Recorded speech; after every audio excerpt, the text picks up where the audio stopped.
At my company's 40th anniversary celebration, my son shocked hundreds of investors by announcing the $90 billion sale of the company I built.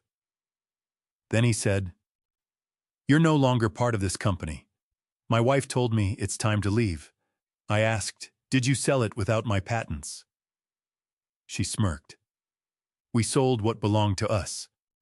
Then the buyer stood up and said, "Actually, you just bought a company without its technology. I'm so glad you're here with Dad's Revenge Stories. Which city or country are you watching this from? Tell me in the comments."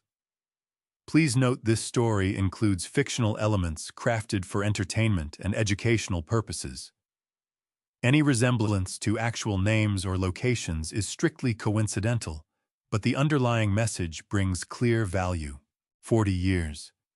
I have built things that outlasted doubt, outlasted debt, outlasted the voices that told me a man with grease under his fingernails and a garage full of half-finished ideas had no business dreaming this large. But standing in the Four Seasons ballroom on a Friday evening in March, surrounded by 300 people in tailored suits and silk gowns, I understood for the first time that 40 years can be dismantled in a single sentence.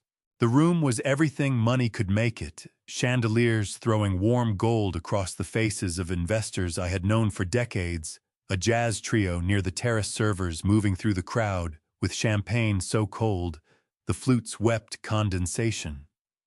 A celebration, they had called it. 4 decades of Harrison Energy Systems. 4 decades of my life arranged on cocktail napkins and PowerPoint slides. I ordered water. I have always ordered water. Ethan took the stage at 9 o'clock, and the room responded to him the way rooms always did, settling, leaning forward, giving him their attention without being asked. That part I had always been proud of. My son knew how to hold a room.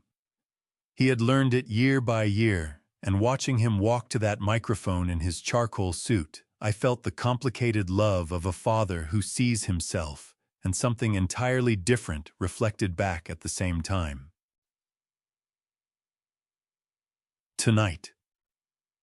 Ethan said, his voice carrying clean and certain through the ballroom.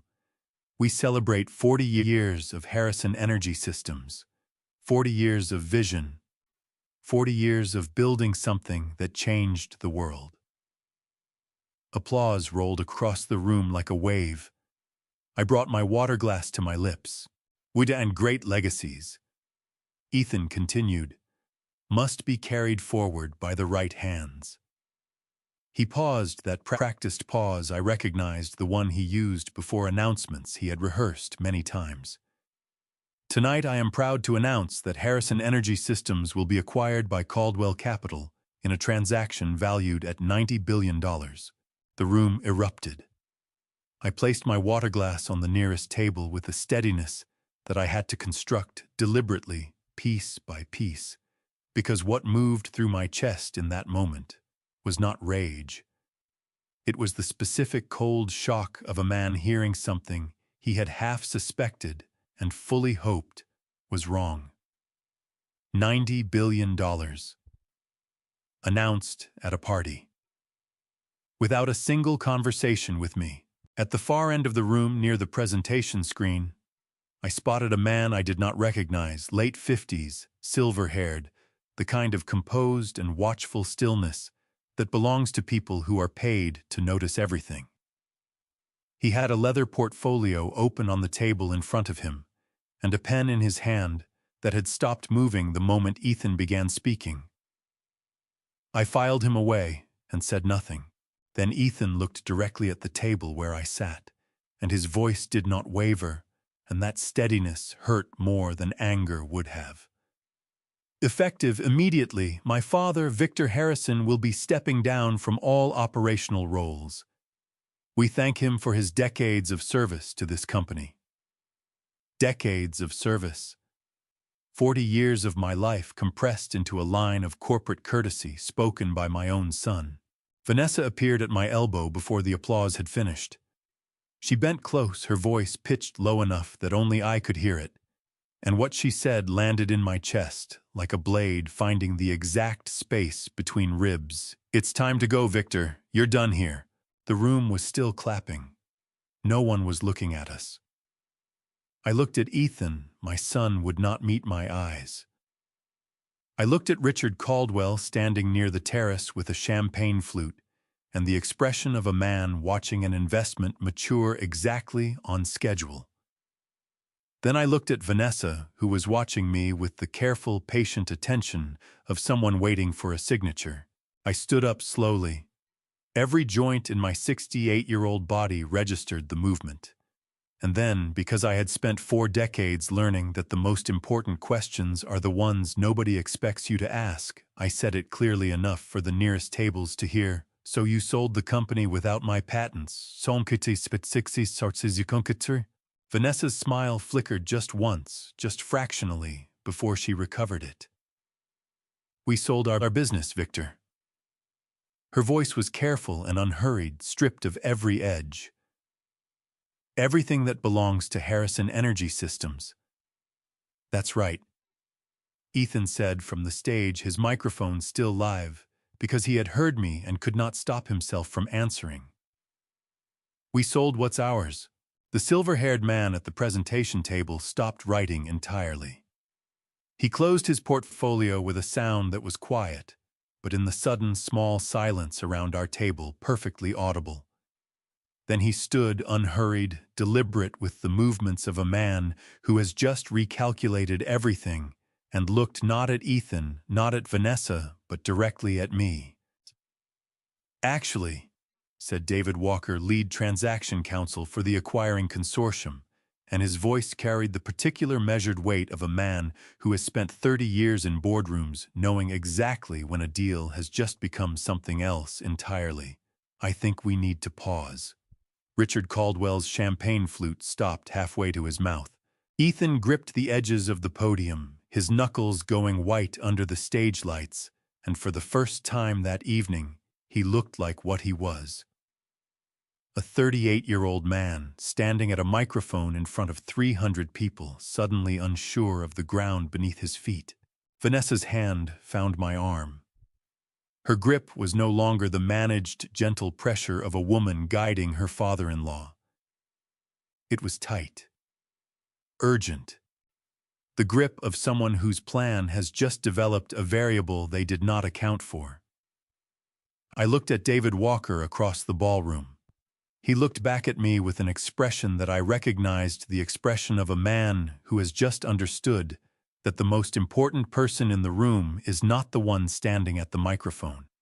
"Mr. Harrison," David Walker said, and his voice was very calm, very precise, the voice of a man who bills $400 an hour and earns every cent of it. "I wonder if we might find somewhere quiet to talk." The elevator ride to the 12th floor took 43 seconds. I counted. It is what I do when I need to keep my mind from running ahead of the facts. I find something measurable, and I hold on to it. 43 seconds. Vanessa stood beside me without speaking, her perfume sharp and expensive in the closed space, her eyes fixed on the floor numbers, ticking upward, as though they were the most interesting thing she had ever seen. The room on the 12th floor was not a hotel room. It was a private meeting suite, the kind that costs more per hour than most Americans earn in a week. A mahogany table dominated the center. 4 chairs, a tray of water and coffee that no one had touched. And 3 men who were already waiting when the door opened, Ethan standing near the window with his jacket still buttoned. Richard Caldwell seated at the far end of the table with the stillness of a man who has done this many times before. And a lawyer I did not recognize, young, with a yellow legal pad and a pen already uncapped. None of them looked surprised to see me. That told me everything about how long this room had been planned. "Victor." Richard stood and extended his hand. His grip was firm and dry and lasted exactly 2 seconds, the handshake of a man who has calibrated even that. "Thank you for coming up." "I was escorted," I said pleasantly. Richard's expression did not change. He gestured toward the chair directly across from him. "Please," I sat. Vanessa took the chair to my left. Ethan remained at the window, and I noticed he had not looked at me since I walked in. His jaw was set. His right hand was pressed flat against the glass, and I could see from the slight whitening of his knuckles that he was pressing harder than he needed to.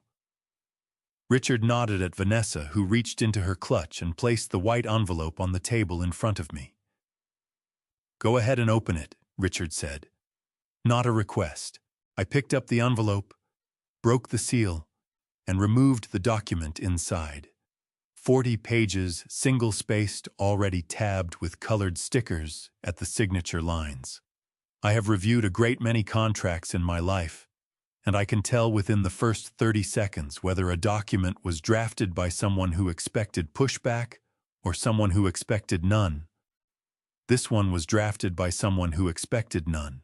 The core terms were simple. The way a trap is simple, $5 million wired within 72 hours of signing. In exchange, I would resign all roles, formal and informal, within Harrison Energy Systems and its subsidiaries. I would sign a perpetual non-compete agreement barring me from any involvement in the energy technology sector for the remainder of my natural life. Under U.S. contract law, lifetime non-competes of this nature are legally questionable in most states, but Texas courts have historically enforced them when tied to a significant financial consideration, and Richard Caldwell's lawyers clearly knew that. I would also agree to a non-disparagement clause, preventing me from making any public statements about the company, the acquisition, or the circumstances of my departure. $5 million. For a company I valued at $90 billion. I read every page. No one spoke. The young lawyer's pen hovered over his legal pad, but did not write anything. Somewhere in the room, the air conditioning hummed at a frequency just below comfortable. When I reached the signature page, I looked up. Ethan was still at the window. He had turned slightly enough that I could see his profile, the line of his jaw, the set of his shoulders. He looked like a man waiting for a verdict in a courtroom where he already knew the outcome. $5 million, I said, addressing Richard directly. For 40 years. Well, for a clean and amicable transition, Richard said. His voice was smooth as Riverstone. Victor, you've built something extraordinary. No one is disputing that. But Harrison Energy needs leadership that can take it into the next phase. Ethan is ready. The board agrees. Which members of the board? I asked. All of them. Or just the ones you've spoken to privately? Richard's jaw tightened barely, but I caught it. He was not a man accustomed to having his arithmetic questioned out loud. Vanessa leaned forward then, and when she spoke, her voice had shifted from the ballroom's careful warmth into something that felt closer to her actual temperature. Victor, this is generous. Do you understand what the alternative looks like? Contested transitions destroy companies. They destroy families. She paused, letting that land. Ethan needs this to go smoothly. Don't you want that for your son? My son. I looked at Ethan. For the first time since I had walked into the room, he looked back at me. And what I saw in his face cracked something open in my chest. Not anger at him, not yet, but a grief so specific and so sudden that I had to breathe through it carefully, the way you breathe through physical pain. He was ashamed, deeply, visibly ashamed. His eyes were red at the rims, and his throat worked like he was swallowing something that would not go down. He was 38 years old, and he could not look his father in the eye. Ethan, I said quietly. His chin dropped. He turned back to the window. I set the document flat on the table. I smoothed the pages with my palm slowly, the way Eleanor used to smooth a tablecloth before guests arrived, taking care with ordinary things, because care is a habit you either have or you don't. Then I placed my hands in my lap and looked at Richard Caldwell. "I want you to understand something," I said. My voice came out steady, and I was grateful for that. "I am not signing this tonight. I am not signing it tomorrow. I am not signing it in 72 hours or 72 years. I paused. Not because I'm angry. Not because I'm trying to be difficult. I picked up the cufflink pen, gold monogrammed, the one I had given Ethan the day he became CEO, which was sitting on top of the document, where someone had placed it as a gesture I found almost poetic in its presumption. I held it for a moment, then set it back down. Because there is something in this building that does not belong to this transaction. And until someone in this room understands what that is, we have nothing further to discuss. Richard Caldwell looked at me across 40 pages of careful legal language and 5 million reasons to be quiet. His expression did not crack, but his right hand, I noticed, moved from the table to his lap. I stood, buttoned my jacket, and walked to the door. Behind me, I heard Vanessa say something sharp and low to Richard. Not words I could make out, but the tone of someone whose plan has just developed an unexpected variable. I stepped into the hallway, and as the door clicked shut at my back, I heard Ethan's voice through the wood. Not the words, just the sound of it. Rough, breaking at the edges. That sound followed me all the way down the elevator and out into the Houston night, where the air smelled like jasmine and car exhaust, and the particular kind of freedom that only exists when you have just made a decision that cannot be unmade. I drove to the Harrison Energy Building alone the next morning. No radio, no phone calls. Just the Houston streets at 7 a.m., wide and half empty. The sky turning from gray to pale gold above the downtown skyline, and the particular quiet of a man who has not slept and has stopped pretending he might. I parked in my usual spot. Force of habit. My name was still stenciled on the concrete pillar V. Chattatiro Harrison Founder. Nobody had gotten around to painting over it yet. I stood there for a moment, looking at those two words, feeling something hot and sharp climb up the back of my throat, and then I swallowed it back down and walked to the entrance. The security panel rejected my badge on the first swipe, then the second. The young guard at the desk, a kid named Rourke, who had started 3 months ago and always waved me through with a grin, looked up with an expression of genuine distress, like he had been hoping I would not come in this morning. "Mr. Harrison, sir, I got a notification last night that your access credentials were deactivated," I said. "I know, son. It's all right.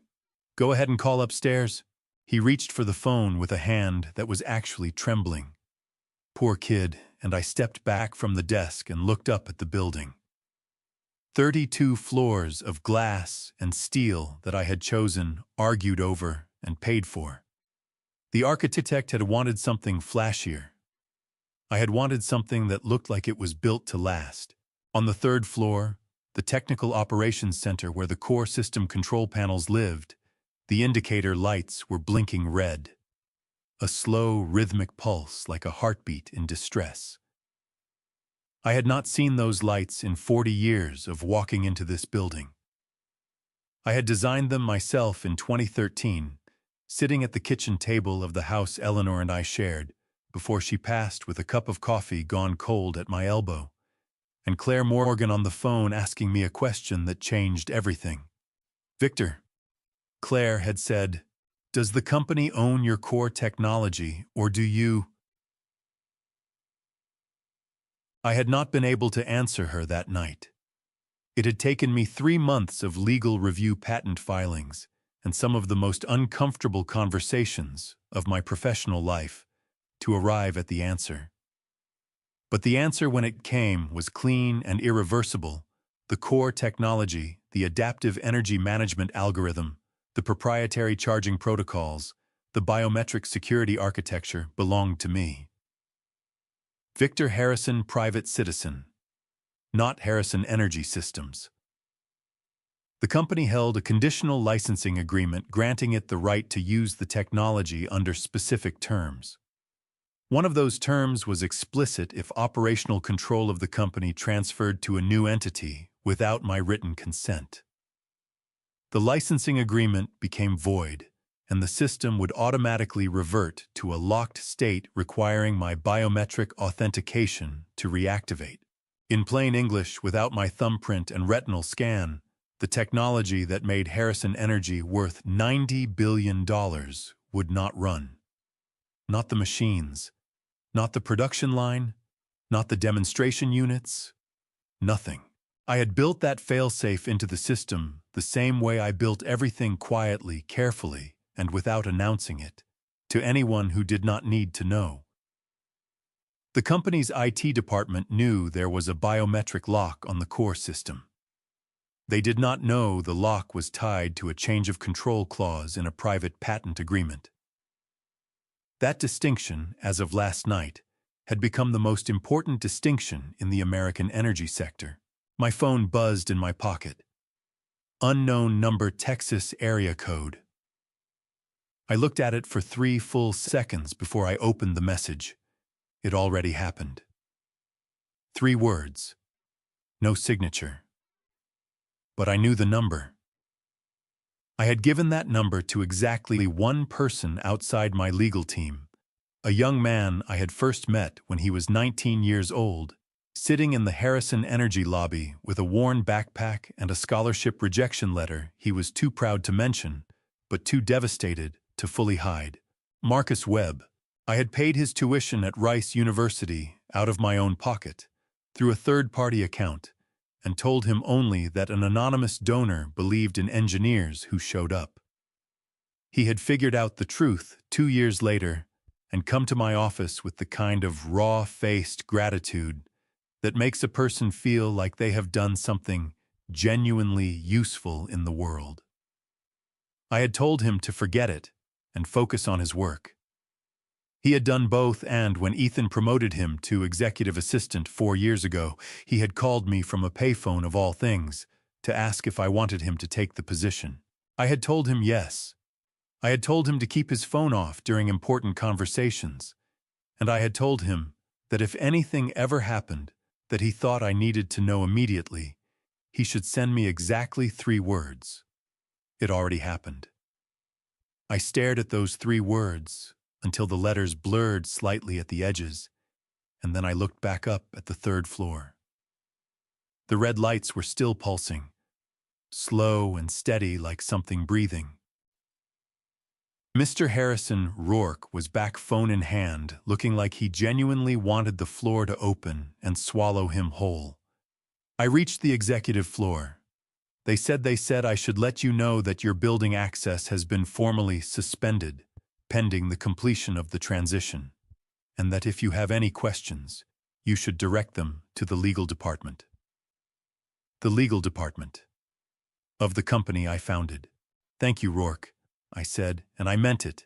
The kid was just doing his job, and he looked absolutely miserable about it, which told me something useful about the kind of person he was. Do me a favor. Don't let this morning ruin your week. Sir, His voice cracked slightly. He was maybe 22. I'm really sorry. Don't be, I told him. You didn't do anything wrong. I walked back to my car. I sat behind the wheel without starting the engine and looked at Marcus's message one more time. Then I typed back, coffee. 2 blocks east. 20 minutes. Come alone?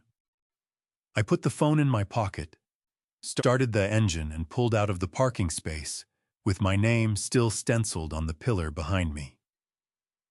As I turned onto the street, I caught one last glimpse in the rearview mirror of the 3rd floor windows, still blinking red against the pale morning sky. 40 years ago, I had built the lock. I had never once imagined I would be standing outside when it finally engaged.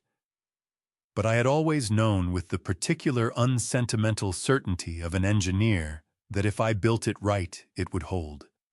It was holding. The coffee shop was called Founders. I had never noticed that before, or maybe I had never had reason to. I took the corner table, the one with its back against the wall, and a clear line of sight to both the front door and the window facing the Harrison Energy building across the street. Old habit from 30 years of negotiating in rooms where I needed to see who was coming before they saw me. I ordered black coffee, wrapped both hands around the mug, and watched the building. The red lights on the third floor were visible even from here if you knew where to look. I knew where to look. Marcus Webb walked in at 8:17. He was 35, but moved with the careful deliberateness of someone much older, the walk of a person who had learned young to take up exactly as much space as necessary, and not 1 inch more. He wore a gray suit, no tie, his phone conspicuously absent from his hand. He had turned it off before leaving the building. I had taught him that years ago, and the fact that he remembered made something loosen slightly in my chest. He sat down across from me, flagged the server for water, and placed both hands flat on the table where I could see them. That was not something I had taught him. That was something he had figured out on his own, the gesture of a man saying without words that he was not hiding anything. "How long do we have?" I asked. "I told them I had a dental appointment," Marcus said. "An hour, maybe 90 minutes before anyone notices. Then talk." He talked. For 40 uninterrupted minutes, Marcus Webb laid out what had been happening inside Harrison Energy Systems, while I had been apparently too busy running the company to see it clearly. His voice stayed low and even, but his hands, those careful flat hands, began to press harder against the table as he went on, the tendons standing out along his knuckles. And I understood that the steadiness in his voice was costing him something. Ethan had signed the preliminary acquisition agreement with Caldwell Capital 14 days before the anniversary party. Not a letter of intent, a binding preliminary agreement structured under Delaware corporate law, which meant the board was required to be notified, but not required to hold a formal approval vote until the final closing documents were executed. Richard Caldwell's legal team had threaded that needle with surgical precision, technically compliant, functionally a fait accompli. Who on the board knew?" I asked. "Whitfield," Marcus said, and his jaw tightened visibly. He was the board liaison for the transaction. He signed the notification acknowledgement on behalf of the full board. James Whitfield. I had put him on that board myself in 2019 because I believed he was the kind of man who told you the truth when the truth was inconvenient. My chest ached with a specific bone-deep disappointment that had nothing to do with money. "Keep going," I said. Marcus described the internal chaos of the past 24 hours. 3 separate technical teams called in to examine the locked system. None of them cleared for the level of access needed to understand what they were looking at. Ethan had been in the building since 6 a.m., cycling between his office and the operations floor, with the manic energy of a man trying to outpace a conclusion he could already see coming. Richard Caldwell had sent 2 of his own people, not Caldwell Capital lawyers, but what Marcus described as technical consultants, men with contractor badges who spoke to no one and spent 4 hours in the server room before being escorted out by Harrison Energy's own security chief, who had apparently drawn that line on his own authority and held it. "He's a good man," I said. "He's been with the company 19 years, Marcus said. "He knows whose building it is." I drank my coffee. Outside, a delivery truck rumbled past, briefly blocking my view of the Harrison Energy entrance. When it cleared, I could see the third-floor windows again, still red, still pulsing. "Ethan," I said. "How is he?" Marcus looked at me with an expression I could not entirely read, not pity, but something adjacent to it. Concern, maybe, for both of us, simultaneously. "He's holding it together in public," he said carefully. "In private, He stopped, pressed his lips together. Then, he put his fist through the drywall in the private bathroom off his office this morning. I heard it from the hallway. That landed in my stomach like a stone. Not because I was glad I was not glad.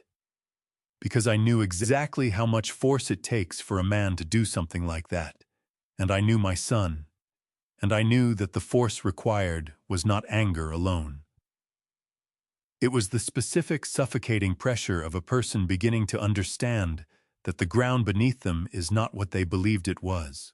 Marcus reached into the inside pocket of his jacket and produced a thumb drive, small, unmarked, the kind you buy in a 3-pack at any drugstore in America. He set it on the table between us, and the gesture was so quiet and deliberate that it felt almost ceremonial. Every internal communication since January, he said.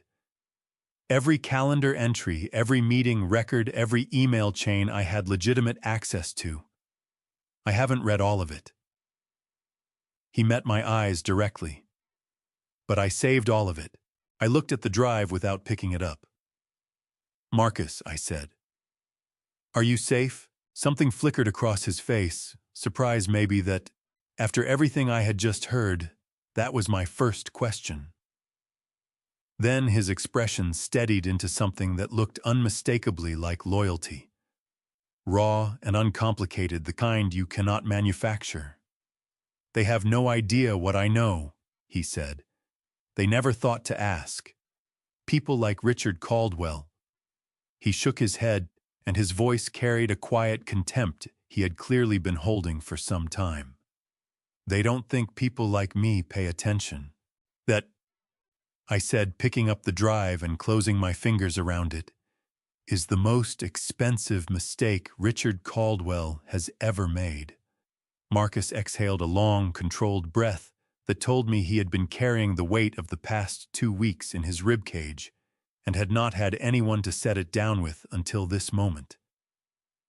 His eyes went bright, and he blinked hard twice, pressing the emotion back with visible effort. What do you need me to do? He asked.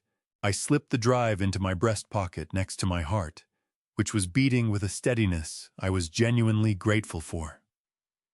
Go back, I said. Be exactly who they think you are.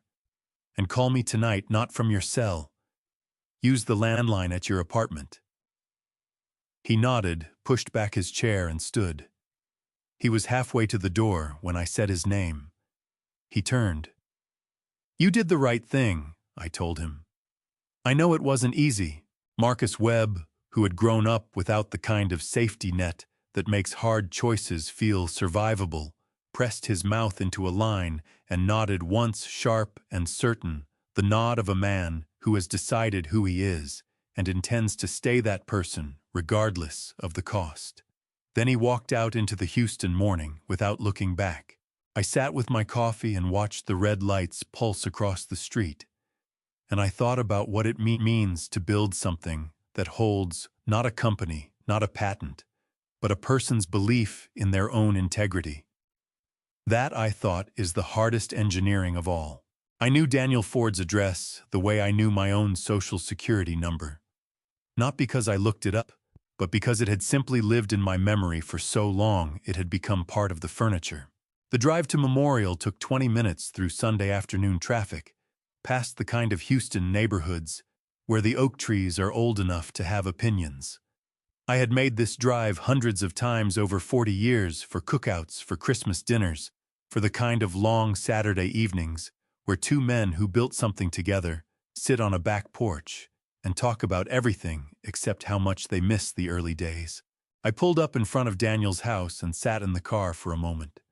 The fence he had repainted last spring was still that particular shade of colonial blue that his wife Margaret had chosen before she passed.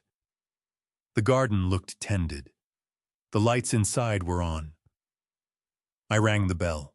Daniel opened the door, and in the half-second before his expression rearranged itself, I saw it, a flash of something raw and stricken moving across his face like a cloud shadow crossing open ground.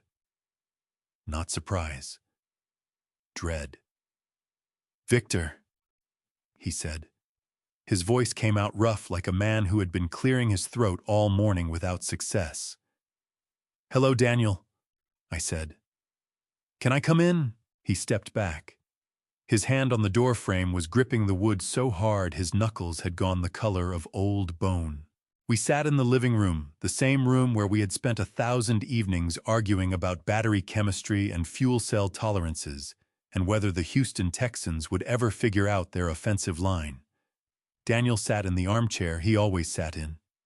I sat on the couch across from him. Between us was the coffee table where his grandchildren's drawings were usually scattered. Today it was bare. I placed the printed access log on the table. Single sheet, clean and precise. Daniel Ford's credentials, accessing the core system architecture, at 2:14 a.m., 2:47 a.m., and 3:21 a.m. on 3 separate nights in February. Each entry time-stamped, IP verified, and logged by a security protocol that Daniel himself had helped me design in 2009. Marcus had pulled it from the external monitoring layer, the one I had built separately tied to my personal servers, rather than the company's internal infrastructure. Whatever access they had revoked, they had not thought to look there. He looked at it. His jaw worked like he was chewing something that had turned to dust in his mouth. Then he pressed both hands flat against his thighs and looked up at me, and his eyes were so full of something anguished and ashamed that my own chest seized up so painfully I had to remind myself to breathe. "How much did they pay you?" I asked. Daniel flinched like I had struck him. "Victor, I'm not asking to punish you," I said, and I meant it. "I'm asking because I need to understand how far this went." He exhaled a sound, like something collapsing inward. 250,000, he said. Consulting fee. That's what they called it. $250,000 for 40 years of friendship. For the look on his face right now. They told me it was straightforward, Daniel said, and his voice was cracking apart at the seams. Now the words coming out jagged and raw. Get into the secondary architecture document. The access protocols helped them understand what they were buying. They said you had already agreed to step back. They said it was done. He pressed his fist against his mouth for a moment, eyes going bright and wet. God help me, Victor. I wanted to believe that. I wanted it to be that simple. But it wasn't, I said. No.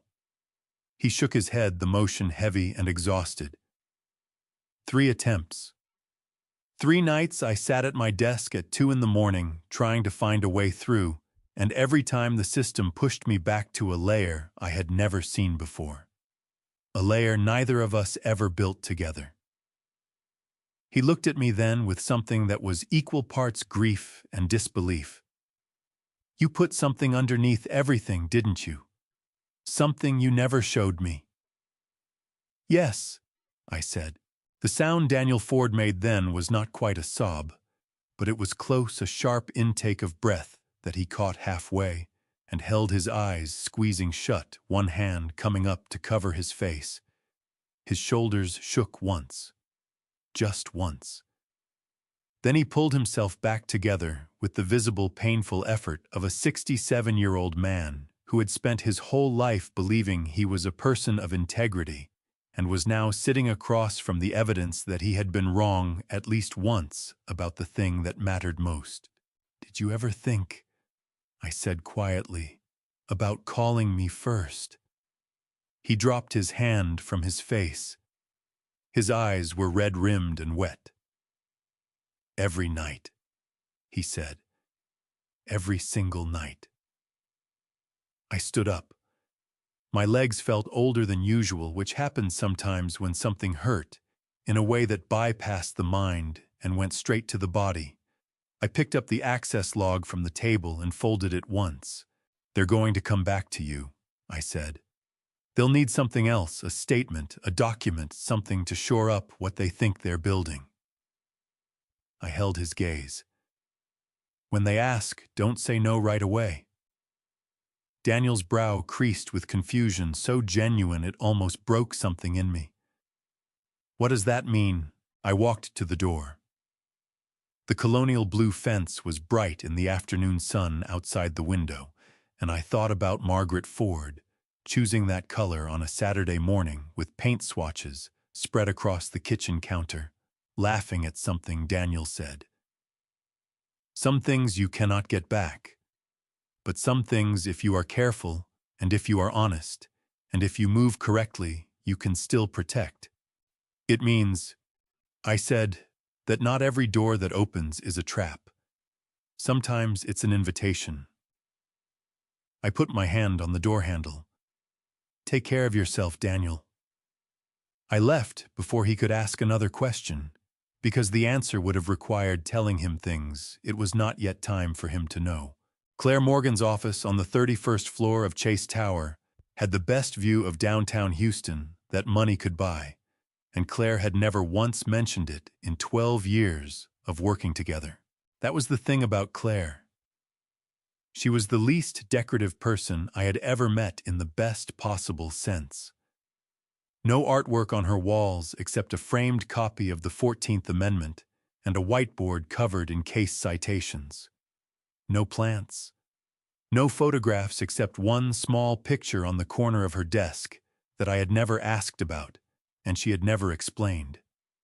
Just files and law and the particular focused intelligence of a woman who had spent 30 years being underestimated by men who later regretted it deeply. I placed the USB drive on her desk at 7:45 in the morning. She was already there. She was always already there. Talk me through it, she said, and plugged it in before I had even sat down. For the next 2 hours, Claire read. I drank her coffee better than mine always and watched her face. Claire Morgan's face while she worked was one of the most instructive things I had ever observed in a professional setting. Most people's expressions drift and wander when they read. Claire's locked in.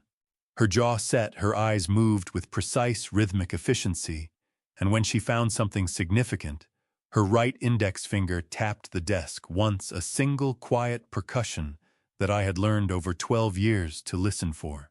She tapped 3 times in the first hour. Each tap landed in my chest, like a stone dropping into deep water. When she finished, she pulled the drive out, set it on the desk between us, and looked at me with an expression I recognized, the look of a lawyer who has just confirmed that her client's situation is simultaneously worse and better than expected. 3 separate violations, she said, leaning back in her chair. First, the preliminary acquisition agreement transfers effective control of Harrison Energy to Caldwell Capital, pending final closing. That triggers your change of control clause automatically. The licensing agreement is already void. The system lock is legally justified, not just technically operational. She held up 2 fingers. Second, Caldwell Capital's offering documents to their investor consortium represent that the technology transfer is complete and unencumbered. That representation is false. Under Section 10B of the Securities Exchange Act, that's securities fraud, federal jurisdiction. She raised a 3rd finger, and her voice sharpened the way it did when she was most certain of something. Third, Daniel Ford's access attempts constitute unauthorized computer access under the Computer Fraud and Abuse Act. That's a federal criminal statute, Victor. Not civil. Criminal. The room felt very quiet for a moment. Outside the windows, Houston was going about its Monday morning helicopters traffic. The ordinary noise of a city that did not know it was sitting on top of something about to detonate. They built a $90 billion transaction on a foundation they don't own, Claire said. That's what I believed, I said. I needed you to confirm it. Consider it confirmed. She picked up a legal pad and uncapped her pen, a gesture I associated with Claire, shifting from analysis into action. Now, what do you want to do? I want to let them finish building it, I said. And then I want to be there when it falls. Claire's pen stopped moving. She looked at me over the top of her reading glasses with an expression that was equal parts professional assessment and something that might in a different context have been called admiration. You're not going to file for an injunction to stop the closing. Not yet. You're going to let them get far enough that there's no walking it back. Far enough that every investor, every regulator, and every board member in that room understands exactly what Richard Caldwell does, I said. Not because I told them, because they saw it. Claire set her pen down and pressed her fingertips together, the gesture she made when she was stress-testing an argument from every angle simultaneously. Her brow furrowed. Her eyes moved to the middle distance. Then she said, "The risk is that the longer we wait, the more investor money gets committed to a transaction that can't close. Real people lose real money, Victor." "I know," I said. The weight of that was not lost on me. It sat in my stomach like something I had swallowed and could not digest. "Which is why I want you to send formal notice to the board today. Not to stop anything, just to create a legal record that they were informed of the ownership dispute before any further commitments were made. If they proceed anyway, that's on them and on Caldwell, not on us." Claire nodded slowly, the nod of a person who had found the answer she was looking for. She uncapped her pen again. "I'll draft the notice this afternoon. It goes to the full board, not just Whitfield." She paused. "And Victor, the Caldwell background material I ran last week. The 2 prior acquisitions." She opened her desk drawer and produced a folder which she slid across the desk. I opened it. The first page was a timeline. The second was a financial summary. By the third page, my jaw had tightened so thoroughly that I could feel it in my back teeth. "He has done this before," I said. "Twice," Claire said, and her voice carried the flat, precise anger of a woman who was very good at keeping her emotions useful rather than decorative. "Same structure both times. Insider access inflated technology claims to investors founder pushed out before closing. First company Austin 2011. Founder received a settlement and a non-disparagement agreement and has not spoken publicly since. Second Denver 2017. Founder fought back but ran out of money before the litigation concluded. Caldwell settled for cents on the dollar." I closed the folder.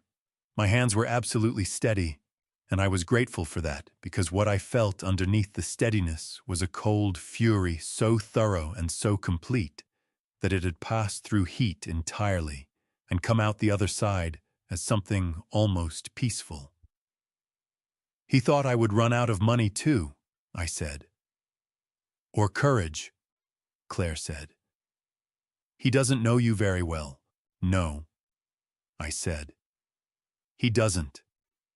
I stood, picked up the folder, and looked at Claire Morgan, this woman who had asked me 12 years ago the question that had changed everything.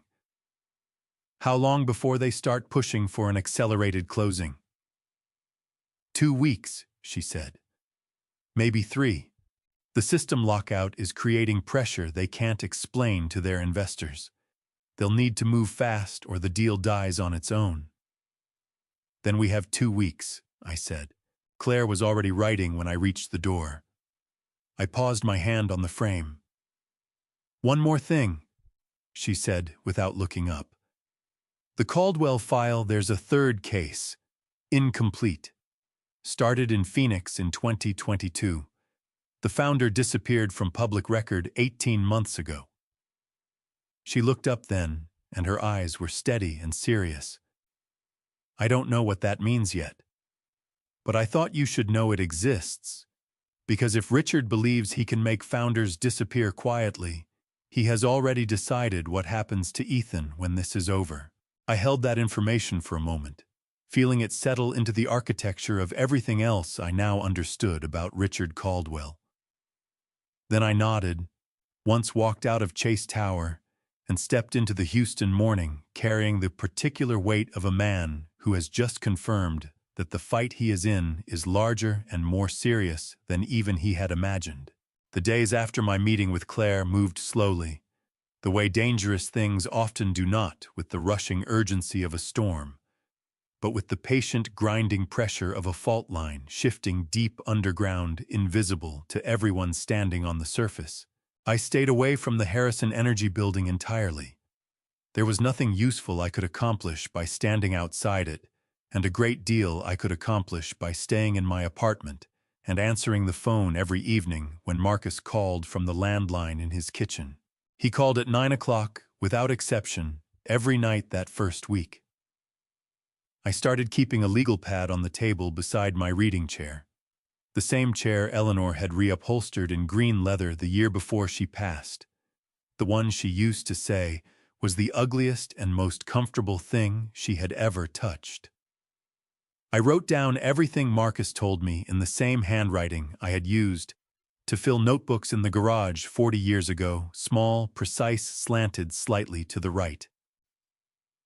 3 more technical teams today, Marcus said on Tuesday evening, and I could hear the controlled tension in his voice, the sound of a man performing normalcy in a situation that was anything but. 2 from outside contractors, 1 internal. None of them got past the secondary authentication layer. How is Ethan responding to that? He called a meeting at 7 this morning. Marcus exhaled sharply. Victor, he stood in front of 15 engineers and told them the system lockout was a cybersecurity protocol triggered by the transition announcement and that it would be resolved within 48 hours. A pause.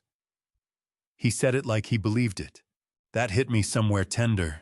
My son standing in front of people who had dedicated years to building something real and telling them a story he had been given instead of the truth he did not yet have. And the engineers? I asked. They nodded, Marcus said, and his voice carried the particular sadness of someone who respects people enough to be hurt on their behalf. They trust him, Victor. They still trust him. That's the hardest part to watch. On Thursday, something shifted. Marcus called 20 minutes early, which had never happened before, and his voice when I answered had a different quality, tighter, like a wire strung too close to its breaking point. There was a closed meeting this afternoon, he said. Richard Caldwell, Ethan, and 2 people from Caldwell Capital's legal team. I was not in the room, but I was in the hallway when Richard came out. What did you hear? Not much, but enough.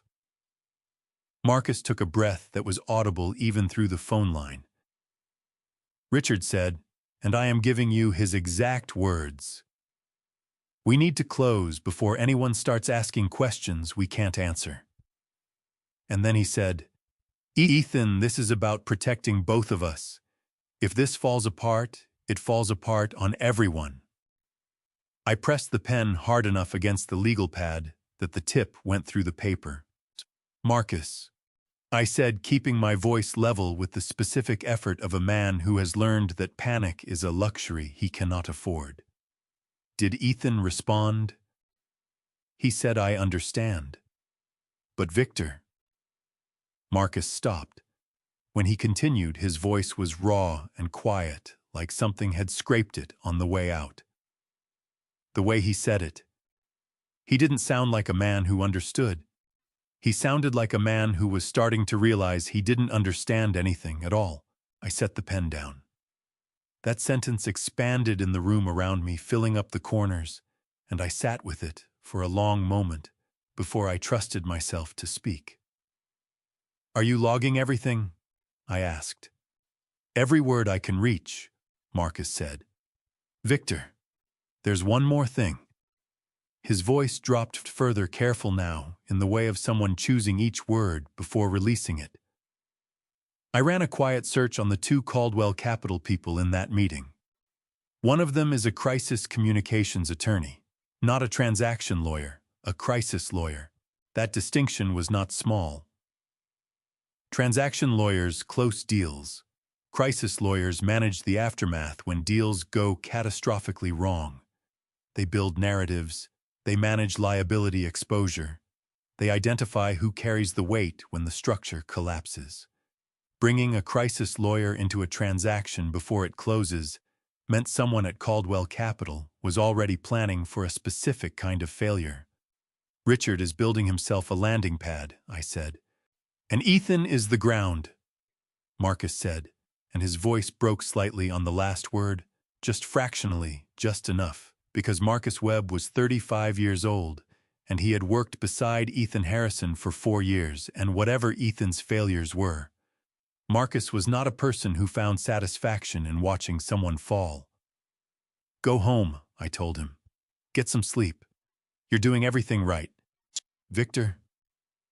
His voice had steadied again, but underneath the steadiness, I could hear the strain of someone carrying more than his share of a very heavy thing. Is there anything else I can do? I looked at the legal pad in my lap. 3 pages of notes in my small, slanted handwriting. A map of everything happening inside that building, while I sat in Eleanor's green leather chair and waited. One thing, I said. If Ethan asks you to delete anything, emails, calendar entries, anything at all, make 3 copies first, then delete it exactly as he asked. I understand, Marcus said. Good night, Marcus.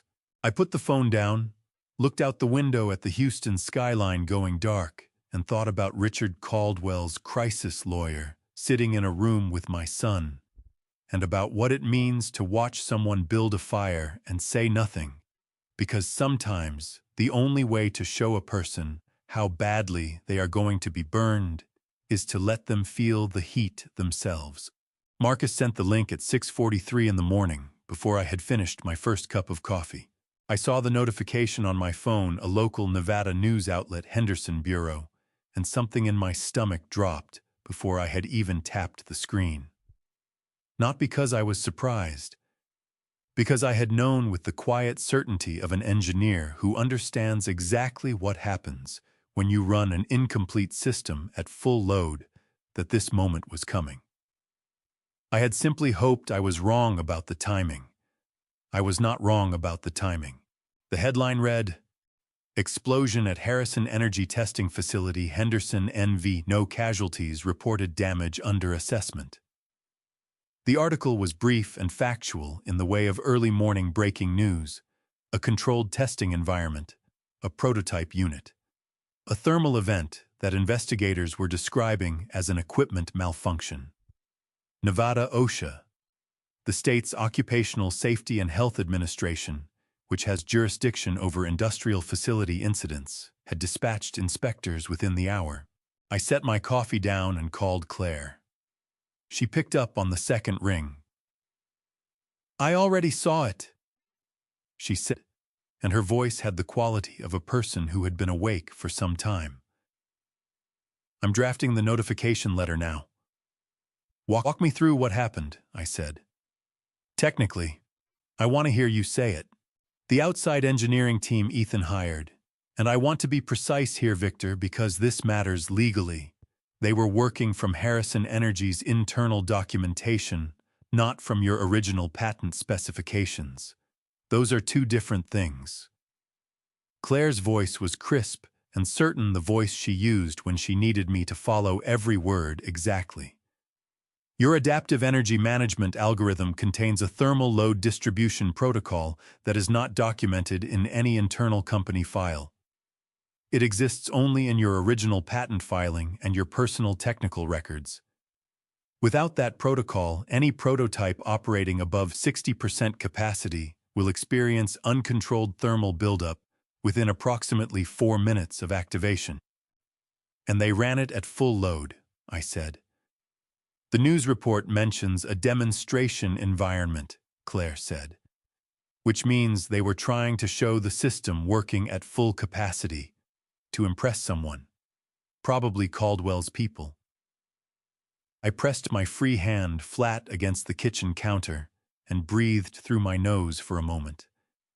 Not from grief, or not only from grief, from the specific, suffocating weight of being right about something you desperately wished you had been wrong about. Was anyone hurt? I asked, because that was the question that mattered first, before everything else. The article says no casualties, Claire said. 3 people were treated for minor smoke inhalation and released. The prototype unit is a total loss. The testing bay sustained significant structural damage. Accuse. 3 people, I said. 3 people who went to work that morning, believing they were building something real, not knowing they were running an experiment on a system nobody in that room fully understood. Victor. Claire's voice gentled slightly. Not soft. Claire was never soft, but calibrated. This is not your fault. You did not send those people into that room. You did not ask anyone to replicate your technology without authorization. I know, I said. That doesn't make it easier to hear. No, she agreed. It doesn't. But here is what it does do. Her voice sharpened again, back into attorney mode, focused and forward-moving. Under Nevada state law and federal patent statute, unauthorized replication of patented technology that results in property damage and personal injury, even minor injury, creates significant civil liability for the party that commissioned the replication. That is, Ethan Harrison acting as CEO of Harrison Energy Systems, hiring an outside contractor to reproduce technology he did not control. A pause. And the contractor will know that by now. Their lawyers will have been called before the smoke cleared. I thought about that. A contractor facing liability for a job that turned out to involve intellectual property they were never told about. A job commissioned by a CEO who told them the technology was company property. A job that had just put 3 people in a medical facility and destroyed a testing bay. They'll cooperate, I said. Their only alternative is to carry the liability alone, Claire said. Yes, they'll cooperate. She paused again. How is Ethan? I don't know yet, I said. Marcus will call tonight. Victor. There was something in her voice that made me pay attention in a different way. Not the attorney's precision, but something more personal. Whatever Ethan did, whatever he agreed to with Richard Caldwell, he is going to be sitting in his office right now, looking at a news report about a building that exploded, and understanding for the first time that this is not a business negotiation anymore. This has consequences that cannot be walked back. She was right. And the image of my son sitting alone in that office looking at his phone screen with the particular expression of a man watching the ground approach, that image did something to my chest that 40 years of business had not prepared me for. Send the regulatory notification today, I told her. Make certain Nevada OSHA and the Federal Patent Office both receive formal notice that Harrison Energy Systems does not hold authorization to replicate or operate the core technology in any testing environment. Already writing it, Claire said. Victor, one more thing. When Marcus calls tonight, ask him who was in the room when Ethan got the news. I understood why she was asking. The people around Ethan in that moment, how they responded, what they said. Whether Richard Caldwell's crisis attorney was already on the phone managing the narrative that would tell us everything about what was coming next. I hung up, stood in my kitchen in the early Houston morning, and thought about a prototype unit in Henderson, Nevada, burning down to its frame because someone had tried to run it without the one piece of code that made it safe. All that effort, all that desperation, and all of it in the end undone by the single layer of protection that only I had ever known was there. I had built it to hold. It was still holding, just not in the way anyone had expected. Before I tell you what Richard Caldwell said behind closed doors, the words that revealed exactly what he had planned for my son. From the very beginning, I need to know you're still with me. Drop a 1 or just type "still here" in the comments right now, because what's coming next is the moment everything changed, and I don't want you to miss a single word of it. And a quick note before we go further. Parts of this story contain fictional elements woven in to bring the deeper truth to life. If that's not your kind of content, no judgment at all, you're free to step away now. But if you're staying, buckle up. Marcus called at 6 in the morning that Monday, far earlier than his usual 9 o'clock, and the moment I heard his voice, I knew something had broken overnight in a way that could not be repaired. He was alone, Marcus said without preamble. When the Nevada news came through, Richard Caldwell's attorney called Ethan's cell at 7:15. Friday morning spoke for 4 minutes and hung up. Ethan sat in his office by himself for 6 hours after that. Didn't take meetings, didn't eat. I left a sandwich outside his door at 2 in the afternoon. It was still there when I came in this morning. Something ached behind my sternum. Not surprised, just the specific exhausted grief of watching something you predicted come true, and wishing with everything you had that you had been wrong. What happened after 6 hours? I asked. Richard Caldwell came in person, Marcus said, and his voice tightened the way it did when he was choosing words with extreme care. He was in Ethan's office for 40 minutes. When he left, he stopped in the hallway and made a phone call. I was close enough to hear his side of it. A pause that stretched just long enough to tell me Marcus was deciding whether to say the next thing. Then, he said, "The Nevada situation is Ethan's exposure, not ours. Make sure that distinction is clear in every document going forward." I pressed the phone hard against my ear and stared at the ceiling of my apartment. "Every document going forward," I repeated. "Yes, sir." That phrase was not accidental. Richard Caldwell had not built 3 acquisition campaigns by being careless with language. Every document going forward meant his legal team was already retroactively restructuring the paper trail, isolating Ethan's decisions, creating a documented separation between Caldwell Capital's instructions and Ethan Harrison's actions. Under Section 10B of the Securities Exchange Act, the person who makes materially false statements to investors about an asset's ownership status bears primary liability for securities fraud. Richard was building a wall brick by brick between himself and the transaction he had orchestrated, and he was using Ethan's signature on every document as the mortar. "Marcus," and I said, "did Ethan come out of his office after Richard left?" I told him. "Yes." Marcus exhaled a long, ragged sound. "He walked the engineering floor for about 20 minutes. Just walked. Didn't talk to anyone. He stopped at the window at the end of the hall, the one that looks out toward the testing bay mock-up, and he stood there with both hands on the glass." His voice dropped. "Victor, his shoulders were shaking. He was crying. Right there in the hallway where anyone could have seen him.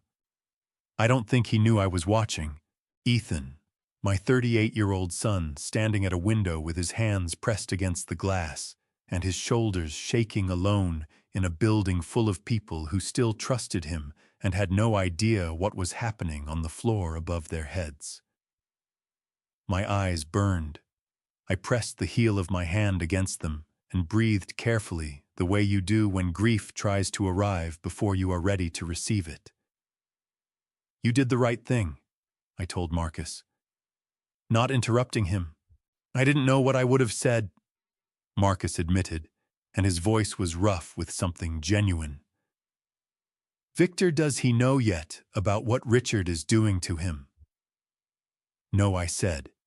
"He doesn't." "Are you going to tell him?" I thought about that question for longer than Marcus probably expected.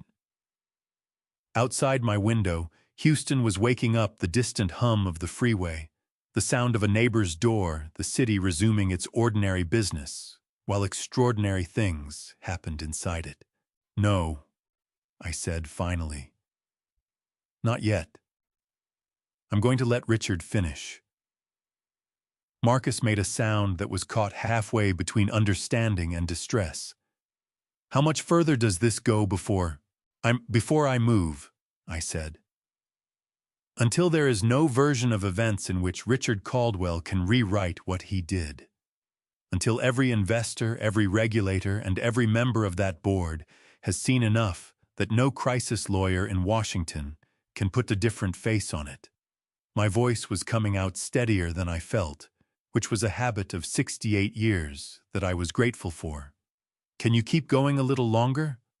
"Yes," Marcus said, without hesitation, without drama, just the clean, direct answer of a person who has decided something and does not need to announce it. "Yes, I can." "Good man," I said. "One more thing. Ethan is going to call me again. Probably soon." I thought of the missed call on my phone from the week before, Ethan's name on the screen, the phone ringing out. "When he does, I need you to make sure he calls from somewhere private. Not his office. Not his cell if he can help it. I'll make sure he knows to use the conference room on 12, Marcus said. "The one with the signal blocker you had installed in 2019. I had installed that room for sensitive negotiations with outside partners and then forgotten about it entirely."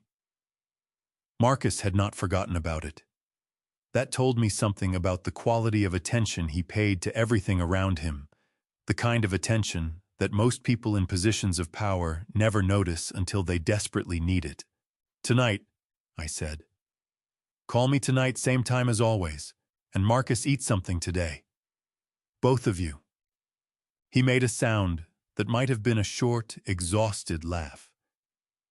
Then he hung up, and I sat in Eleanor's green leather chair with the phone in my lap and thought about my son standing at a window with his hands on the glass and his body shaking with everything he could not yet say out loud.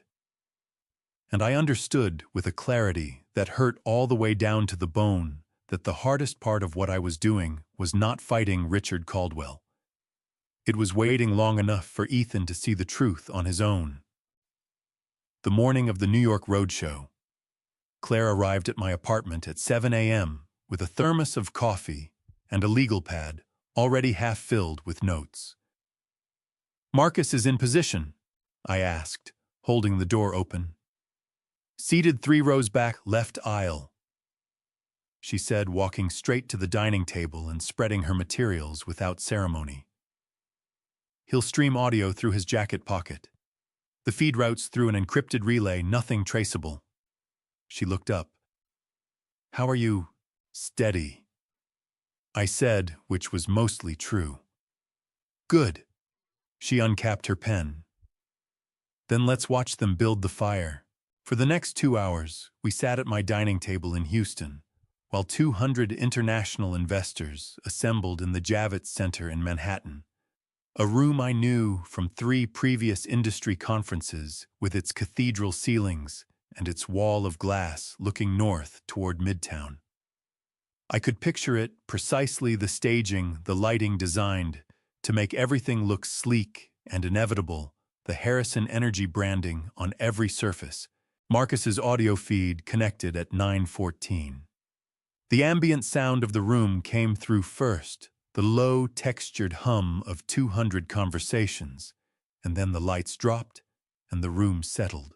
Ethan's voice came through the feed, and even through the compression of the audio relay, I could hear what I recognized as the absolute outer limit of his composure. He was performing. Every word was calibrated, every pause deliberate. He had always been brilliant at this. My heart contracted with a grief so precise it felt surgical. Harrison Energy Systems represents the most significant advance in grid-scale energy storage of the past 2 decades. Ethan said, and his voice did not crack, and I hated how much that cost him, how much effort was behind that steadiness. Today, we are pleased to demonstrate the system's capabilities in real time. Claire looked up from her legal pad and met my eyes. Her expression was the professional equivalent of a held breath. The audio feed carried the sound of equipment being connected, the particular sequence of clicks and hums I knew better than my own heartbeat, because I had designed the startup sequence myself. A murmur moved through the crowd as the demonstration screen illuminated. Then came the sound I had been waiting for and dreading in equal measure, a single definitive tone. Low, final. The system's audio signal for authentication required. That's the biometric prompt, I told Claire, though she already knew. I know, she said quietly. Through the feed, I heard a technician's voice, strained, barely audible, and then the same tone again and again. Each repetition landed in the room like a stone dropped into still water, the ripples expanding outward through 200 people who had flown from London and Tokyo and Riyadh to watch a $90 billion technology perform. Marcus whispered into his collar. The screen is showing the authentication error. Everyone can see it. The murmur in the room changed quality from the anticipatory hum of an audience waiting to be impressed to something lower and more unsettled. The sound of 200 people recalibrating their understanding of what they were looking at. Then Ethan spoke, and what he said next was the bravest and most devastating thing I had heard him do in 38 years. Ladies and gentlemen, we are experiencing a technology access issue that is currently under resolution. His voice was controlled, but underneath it, if you knew him the way I knew him, there was a fracture running through every syllable. We appreciate your patience as our technical team works to address this. Claire set her pen down on the legal pad and pressed both hands flat against the table.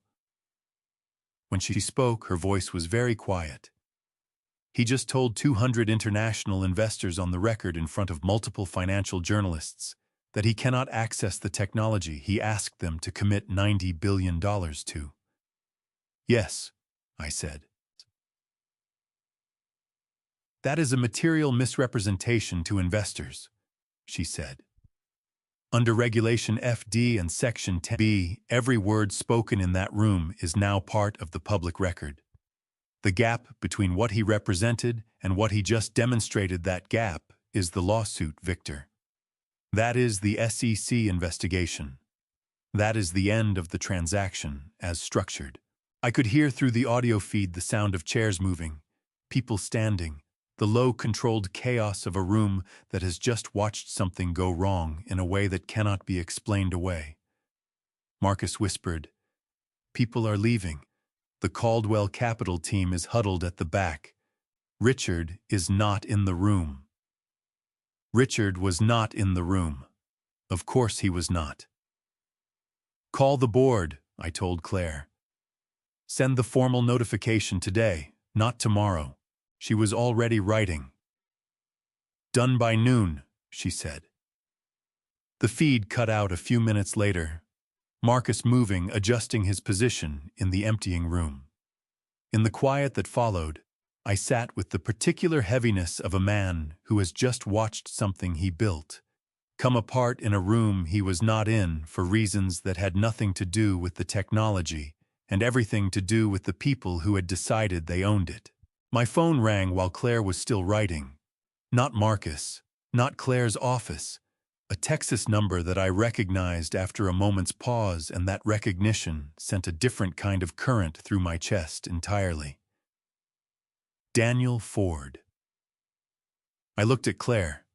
She looked at the phone.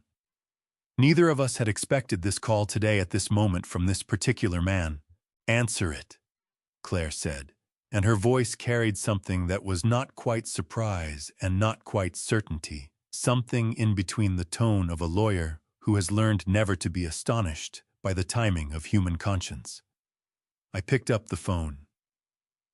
"Daniel," I said. His voice on the other end was the voice of a man who had been awake for a very long time, and had finally decided that sleep was less important than the thing he needed to say. Rough, raw, stripped of every professional veneer. "Victor," he said, "I need to meet with you. Tonight. I have something you need to see." I answered Daniel's call on the second ring. "The coffee shop on Richmond," I said before he could speak. 8 o'clock, same table as always.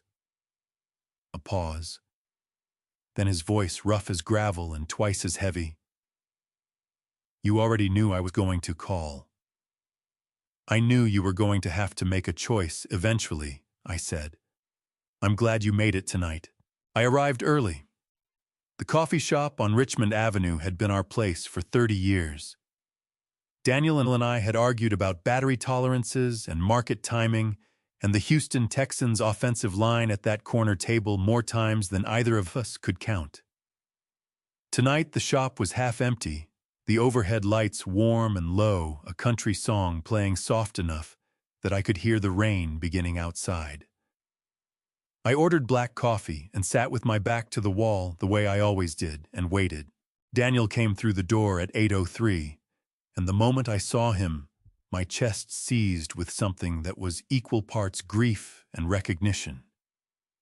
He had aged a decade in the 6 weeks since I had last sat across from him in his living room. His shoulders carried themselves differently, lower, heavier, the posture of a man who had been bearing something alone for too long and had finally stopped pretending it wasn't crushing him. He was clutching a worn leather briefcase against his side with both arms wrapped around it, like a man carrying something he was afraid to drop. He sat down across from me, placed the briefcase on the table between us, and pressed both hands flat on top of it. His fingers were trembling, a fine, constant tremor that he could not quite control, and that told me more about the past several weeks than any words he could have chosen. "I watched the New York feed," he said. His voice cracked on the last word. "On the news. I saw what happened at the Javits Center." "So did a lot of people," I said. "Victor." His jaw worked. His eyes were red-rimmed and glassy, the eyes of a man who had been fighting tears for hours and was losing the battle by degrees. "I need you to understand something before I open this case. What I did taking their money trying to access your system, I told myself 100 different stories about why it wasn't what it was." He pressed his lips together hard. Every single one of those stories was a lie, and I knew it. I knew it every night when I couldn't sleep and every morning when I looked in the mirror. A tear broke loose and ran down the side of his face. He did not wipe it away. "I am so sorry. I am sorrier than I know how to say, and I understand if that doesn't mean anything to you anymore." The grief in my chest expanded until it filled every available space. I thought about 40 years of cookouts and arguments and late nights in the garage. 40 years of a friendship that had survived recessions and failures and the particular loneliness of building something that most people thought was impossible. And I thought about a 67-year-old man sitting across from me with tears on his face and a briefcase full of the only thing he had left to offer. "Open the case, Daniel," I said. My voice came out gentle. Not because I had forgiven everything, forgiveness is a longer road than one evening, but because the man across from me was already punishing himself more thoroughly than I ever could. Daniel unlatched the briefcase with hands that shook so badly he had to try twice. Inside was a collection of documents that made my breath stop for just a moment. Printed emails, handwritten notes, a small recording device, a USB drive, and a bound folder with Caldwell Capital's internal letterhead across the cover. "Everything," Daniel said, pressing the back of his hand against his mouth to steady himself. "Every communication they sent me, every instruction.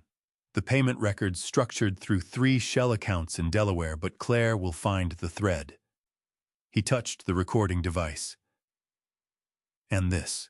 6 conversations.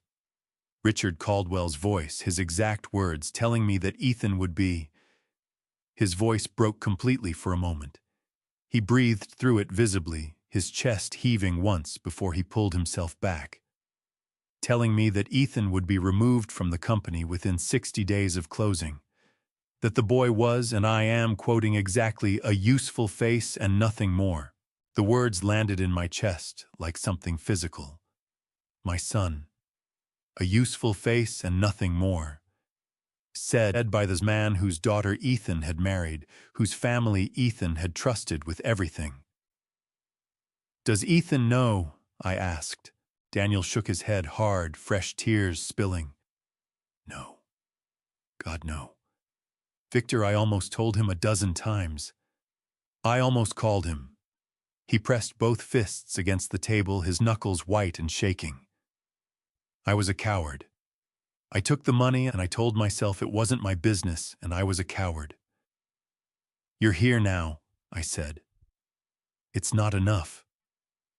His voice was raw and broken and absolutely certain. I know it's not enough. But it's what I have. I reached across the table and placed my hand over his fists. Those trembling, white-knuckled hands of a 67-year-old man trying to hold himself together. It's enough to do what needs to be done, I said. Claire will contact you tomorrow. You'll need to provide a formal statement and cooperate fully with the investigation. Whatever they need, Daniel said immediately. Whatever it takes.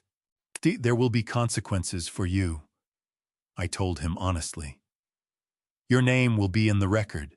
People will know you were involved.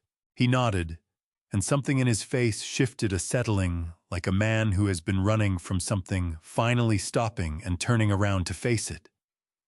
I know, he said. I've known for weeks. Victor. His voice dropped to something barely above a whisper, scraped clean of everything except the truth. Do you think you can ever...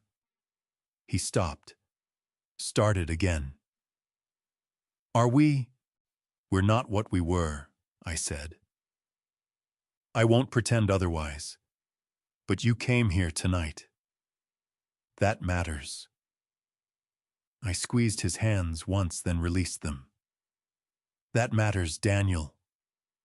He covered his face with both hands, and his shoulders shook, not the fine tremor of before, but something deeper. The shaking of a man letting go of something he has been carrying alone for far too long. I let him. Sometimes the most useful thing one person can do for another is simply stay in the room. When he finally lowered his hands, his face was wrecked and wet and somehow lighter. There's one more thing, he said, wiping his face roughly with his sleeve. Richard is pushing for an emergency board meeting next week. He wants to force the closing before any court can issue an injunction. He met my eyes. And Victor, he told his people he knows you'll show up. He said he has someone inside that boardroom. The documents from Daniel's briefcase covered every inch of Claire Morgan's conference table by 7 the next morning. I had not slept. Claire, I suspected, had not slept either when I arrived at Chase Tower at 6:45. She was already there with her reading glasses on and a highlighter in each hand, moving through the printed emails with the focused intensity of a surgeon working a particularly complex case. 3 empty coffee cups stood in a row at the edge of the table like sentinels. A 4th was in her hand. Tell me what you have, I said, dropping into the chair across from her. Did I have enough to end Richard Caldwell's career in American finance?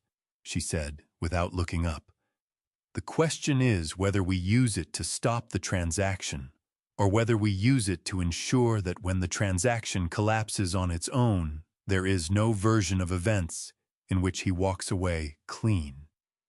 She set the highlighter down and finally looked at me over the top of her glasses. Those are 2 different strategies with 2 different timelines, He's calling an emergency board meeting, I said. Daniel says he's pushing for next week. Claire's expression sharpened. Then we don't have the luxury of timeline anymore. She stood and moved to the whiteboard on the far wall, uncapping a marker with a decisive click. 3 categories of evidence. First, she wrote as she spoke, her handwriting fast and precise. Financial fraud.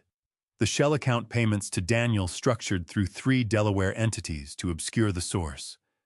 Under the Bank Secrecy Act and federal money laundering statutes, structuring payments, specifically, to avoid reporting thresholds, is a criminal offense. Claire drew a line. Second, securities fraud. Richard's recorded statements misrepresenting the technology ownership status to the acquiring consortium. Combined with the Javits Center roadshow disaster, we have documented on-record misrepresentation to investors. She drew a second line beneath it. Third, and this is the one that protects Ethan, the recorded conversation in which Richard explicitly states that Ethan will be removed within 60 days of closing and describes him as a useful face. That establishes that Ethan was himself a victim of material deception. It does not eliminate his civil liability, but it substantially changes the criminal exposure picture. I watched her write and felt the particular exhausted satisfaction of watching someone you trust do exactly what they are best at. My eyes were burning from the sleepless night, and my chest was tight in the way it had been for weeks, that constant low-grade pressure of a man carrying something heavy over a long distance. "What about Whitfield?" I asked. Claire capped her marker. "That's where I need Marcus." I called Marcus from the conference room speaker on.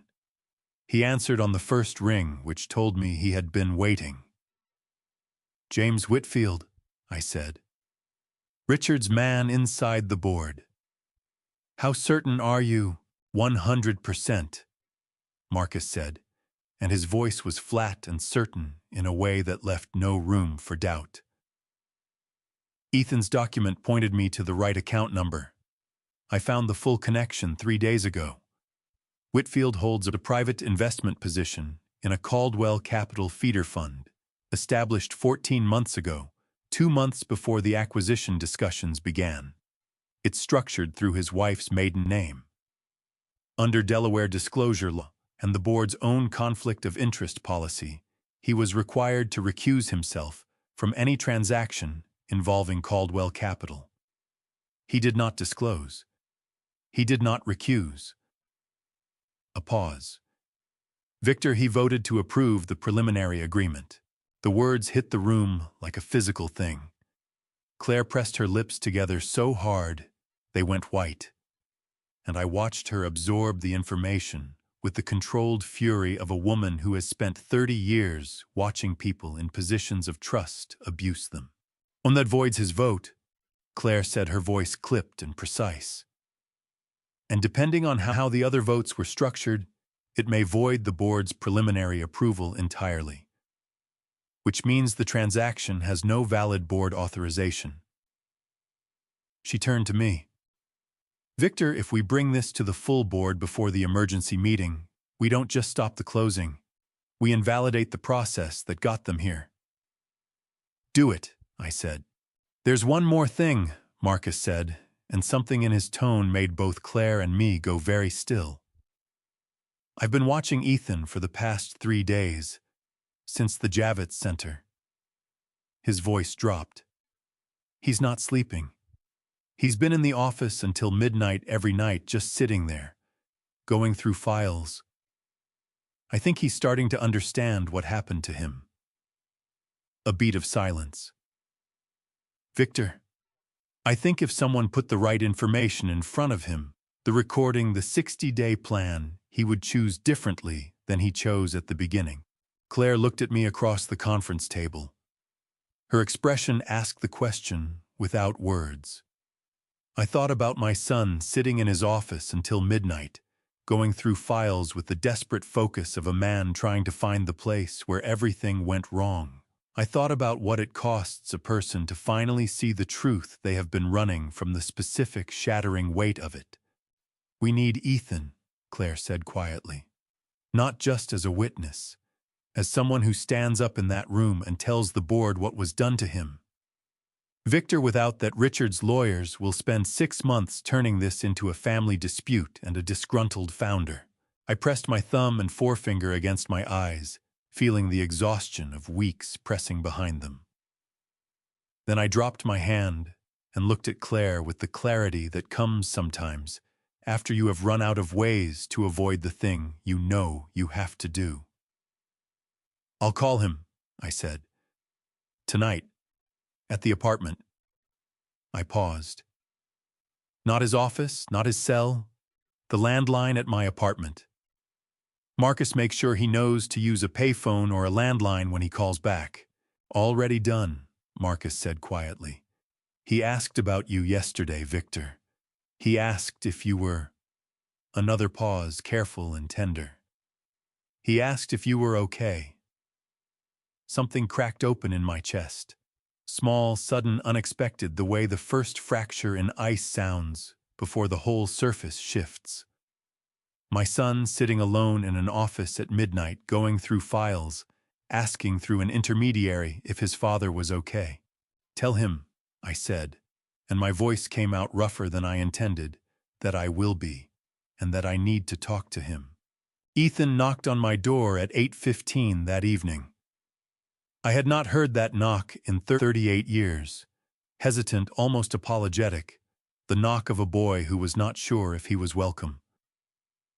When I was a young father, and Ethan was small, he used to knock on my study door exactly like that, before asking if I wanted to come outside and throw a ball. I had always said yes.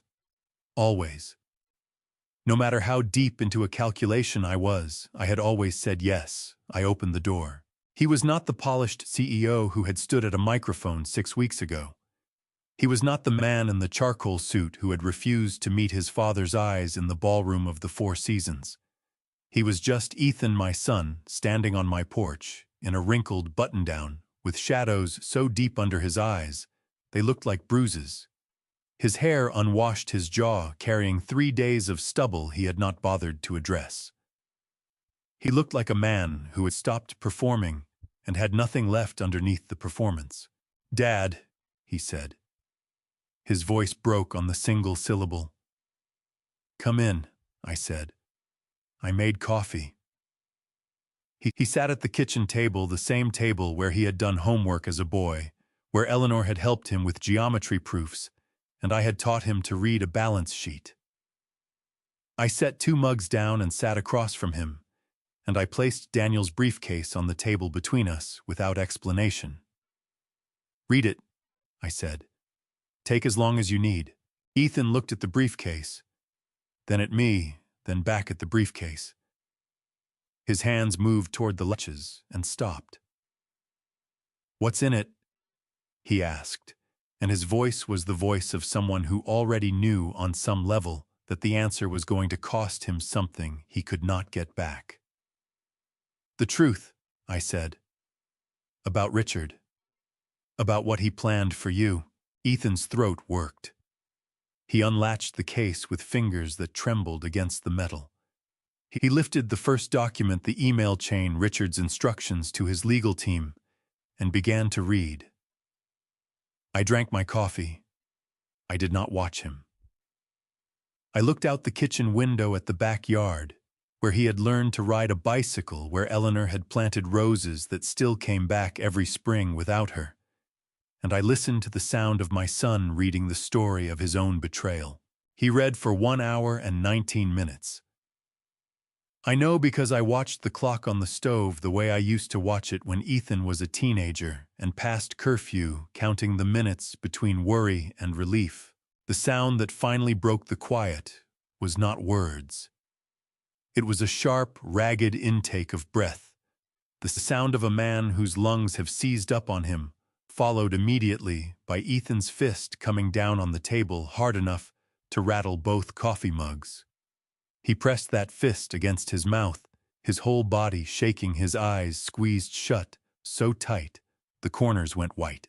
"A useful face," he said, and his voice was barely recognizable, thick and torn and raw as an open wound. That's what he called me, a useful face and nothing more. He opened his eyes, and they were blazing and wet simultaneously, fury and anguish occupying the same space. Vanessa knew. She had to have known. His voice cracked wide open. "I loved her, Dad. I thought she—" He stopped, pressed his fist harder against his mouth. A tear broke free and ran down his jaw, and he did not try to stop it. My heart was breaking for him. Cleanly, completely, the way it had broken the day he fell off that bicycle in the backyard and looked up at me from the ground with the same expression, the expression of someone who has just discovered that the world can hurt you in ways you did not anticipate. "Ethan," I said, I threw away everything you built." His voice collapsed into something almost inaudible. I stood at that microphone and Dad, I thanked you for your service. Like you were an employee. Like 40 years of your life was something I could summarize in a line. He pressed both hands flat on the documents, his shoulders heaving. "I am so ashamed. I am so ashamed I cannot breathe." I stood up, walked around the table, and placed both hands on my son's shoulders. He was shaking under my palms, the deep, uncontrollable shaking of someone who has been holding something enormous for a very long time and has finally completely let it go. "You were deceived," I said, "by people who were very practiced at it. That's not an excuse." His voice was fierce and broken at the same time. "I wanted it too badly. The deal, the validation, I wanted to prove that I could do something bigger than you did, and I let that want make me stupid." He turned and looked up at me, his eyes red and ruined and absolutely honest. "I let it make me cruel to you, and I will regret that every day for the rest of my life." I kept my hands on his shoulders. "What do you need from me?" I asked. "Tell me how to fix it," he said. "Whatever I have to do, whatever it costs, tell me how to fix it." I thought about Claire's words. "We need Ethan to stand up in that room." I thought about the board meeting coming at the end of the week and about James Whitfield sitting in that room with a conflict of interest he had never disclosed, and about Richard Caldwell, who had looked at my son and seen nothing but a tool. "There's a board meeting," I said. "Friday. Richard is going to try to force the closing through." I squeezed Ethan's shoulders once firmly. "I need you in that room. Not on Richard's side. On the side of the truth." Ethan straightened. Something shifted in his face. The grief did not leave, but something else moved in behind it. Something resolute. "I'll be there," he said. "Whatever you need me to say." "Just the truth," I said. "That's all. Just exactly what happened," he nodded. Then, "Dad, James Whitfield." His voice dropped. I found something in the board notification files, a routing code I did not recognize. It traces back to a private fund account. I did not know what it meant, but I saved the document. He reached into his jacket and set a folded page on the table between us. I think he was working with Richard from the beginning. I wore the suit I had worn the day I signed Harrison Energy's first commercial contract. Eleanor had picked it out navy blue wool with the particular weight of a garment built to last. It was tight across the shoulders now, in a way it had not been in 1990, and the lapels were a style that had gone out and come back twice since then. But I buttoned it anyway, standing in front of the bathroom mirror at 5:30 in the morning. And I looked at the 68-year-old man looking back at me, the lines around his eyes, the white at his temples, the jaw that had held firm through 40 years of negotiations and setbacks, and the particular loneliness of building something in a world that was not yet ready for it. And I said out loud to no one, "Let's finish this." Claire was waiting outside in her car at 6. She handed me a coffee without speaking, and we rode to the Harrison Energy Building in the particular companionable quiet of two people who have prepared for something so thoroughly that words have become redundant. The building's lobby was already busy when we arrived at 6:45. I had not walked through those doors with a functioning access badge in 2 months. I had not needed to.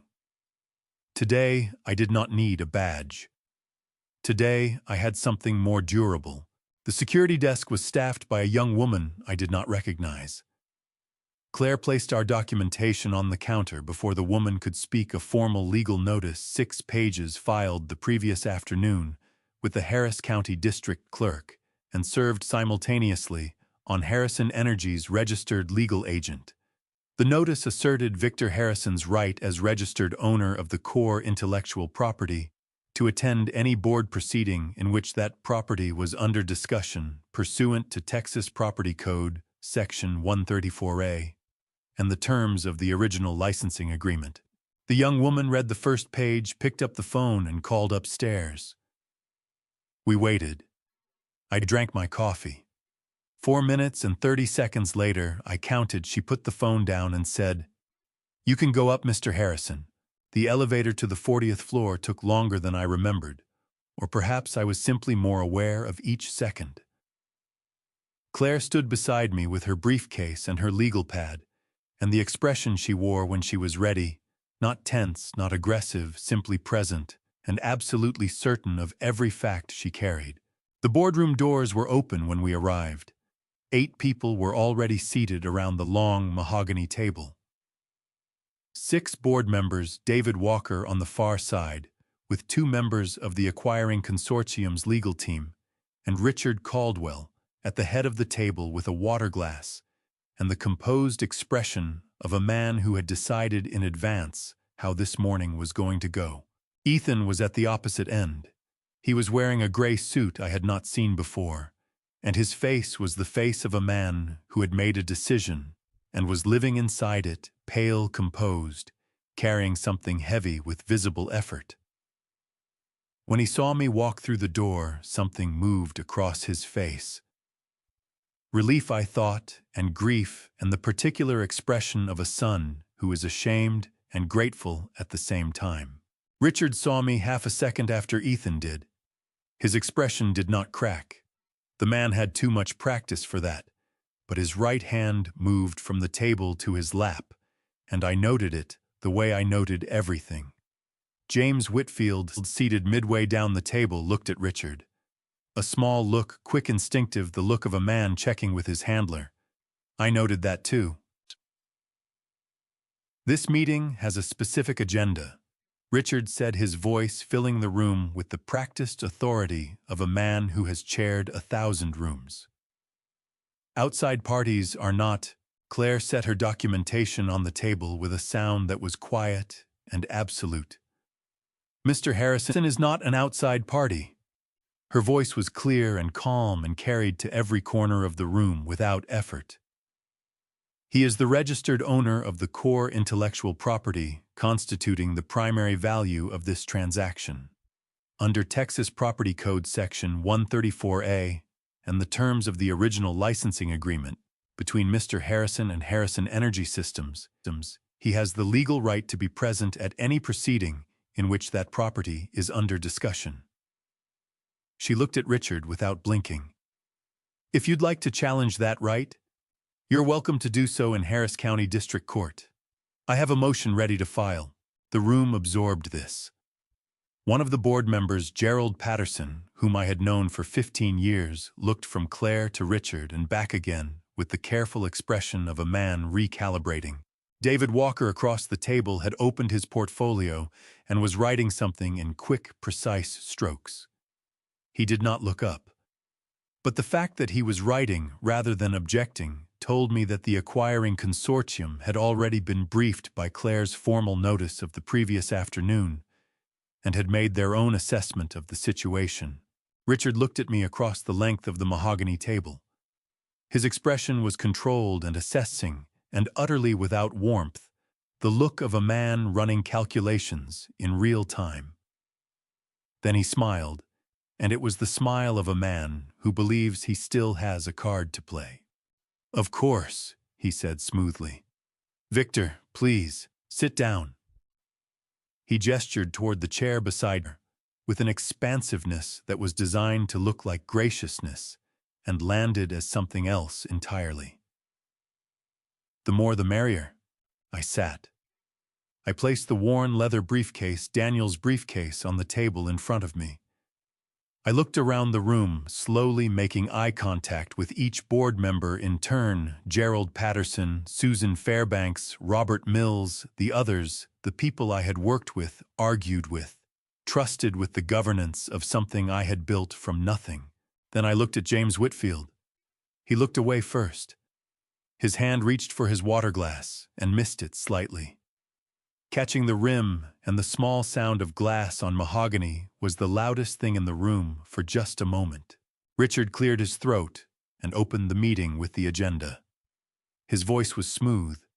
His language was precise. And underneath both, if you had spent 40 years learning to hear what people were not saying, there was the faint, high-frequency tension of a man who knows the ground is softer than it looks and is walking very carefully. He spoke for 4 minutes about the importance of the transaction, the timeline, the benefits to shareholders. Then he paused, looked around the table and said, "I'd like to move directly to the closing authorization vote." Gerald Patterson frowned. "Richard, there are outstanding questions about the technology access situation, which are being resolved," Richard said firmly. "The timeline requires—" "The timeline," Claire said, opening her briefcase, "is the least of this board's concerns this morning." She began placing documents on the table one after another, moving with the calm efficiency of a woman who has been waiting weeks for this exact moment. "What this board needs to discuss first is why one of its members failed to disclose a material conflict of interest before voting to approve this transaction." Every head in the room turned toward James Whitfield. His face went the color of old ash. Richard Caldwell did not flinch when Claire said Whitfield's name. That told me everything about how long he had been preparing for this moment. A man who is genuinely surprised shows it in the body before the face has time to compose itself, a micro-tension, a shift in weight, some involuntary signal. Richard showed none of that. He simply turned toward Claire with the measured attention of a man who has decided in advance that whatever she says next, he has already accounted for it. "James Whitfield," Richard said, his voice carrying the easy authority of someone redirecting a conversation that has gone somewhere inconvenient, "is a distinguished member of this board who has served Harrison Energy with integrity for 6 years. Whatever insinuation—" "It is not an insinuation," Claire said, and she placed the document directly in front of Gerald Patterson, the longest-serving independent board member, the one whose opinion the others followed. "It is a disclosed financial record. Mr. Whitfield holds a private investment position in Caldwell Capital's Horizon Feeder Fund, established 14 months ago, structured under his wife's maiden name, Margaret Oakes Whitfield." She looked at Whitfield directly. "The fund has a projected return tied explicitly to the performance of this acquisition. Mr. Whitfield stood to gain personally from this transaction closing.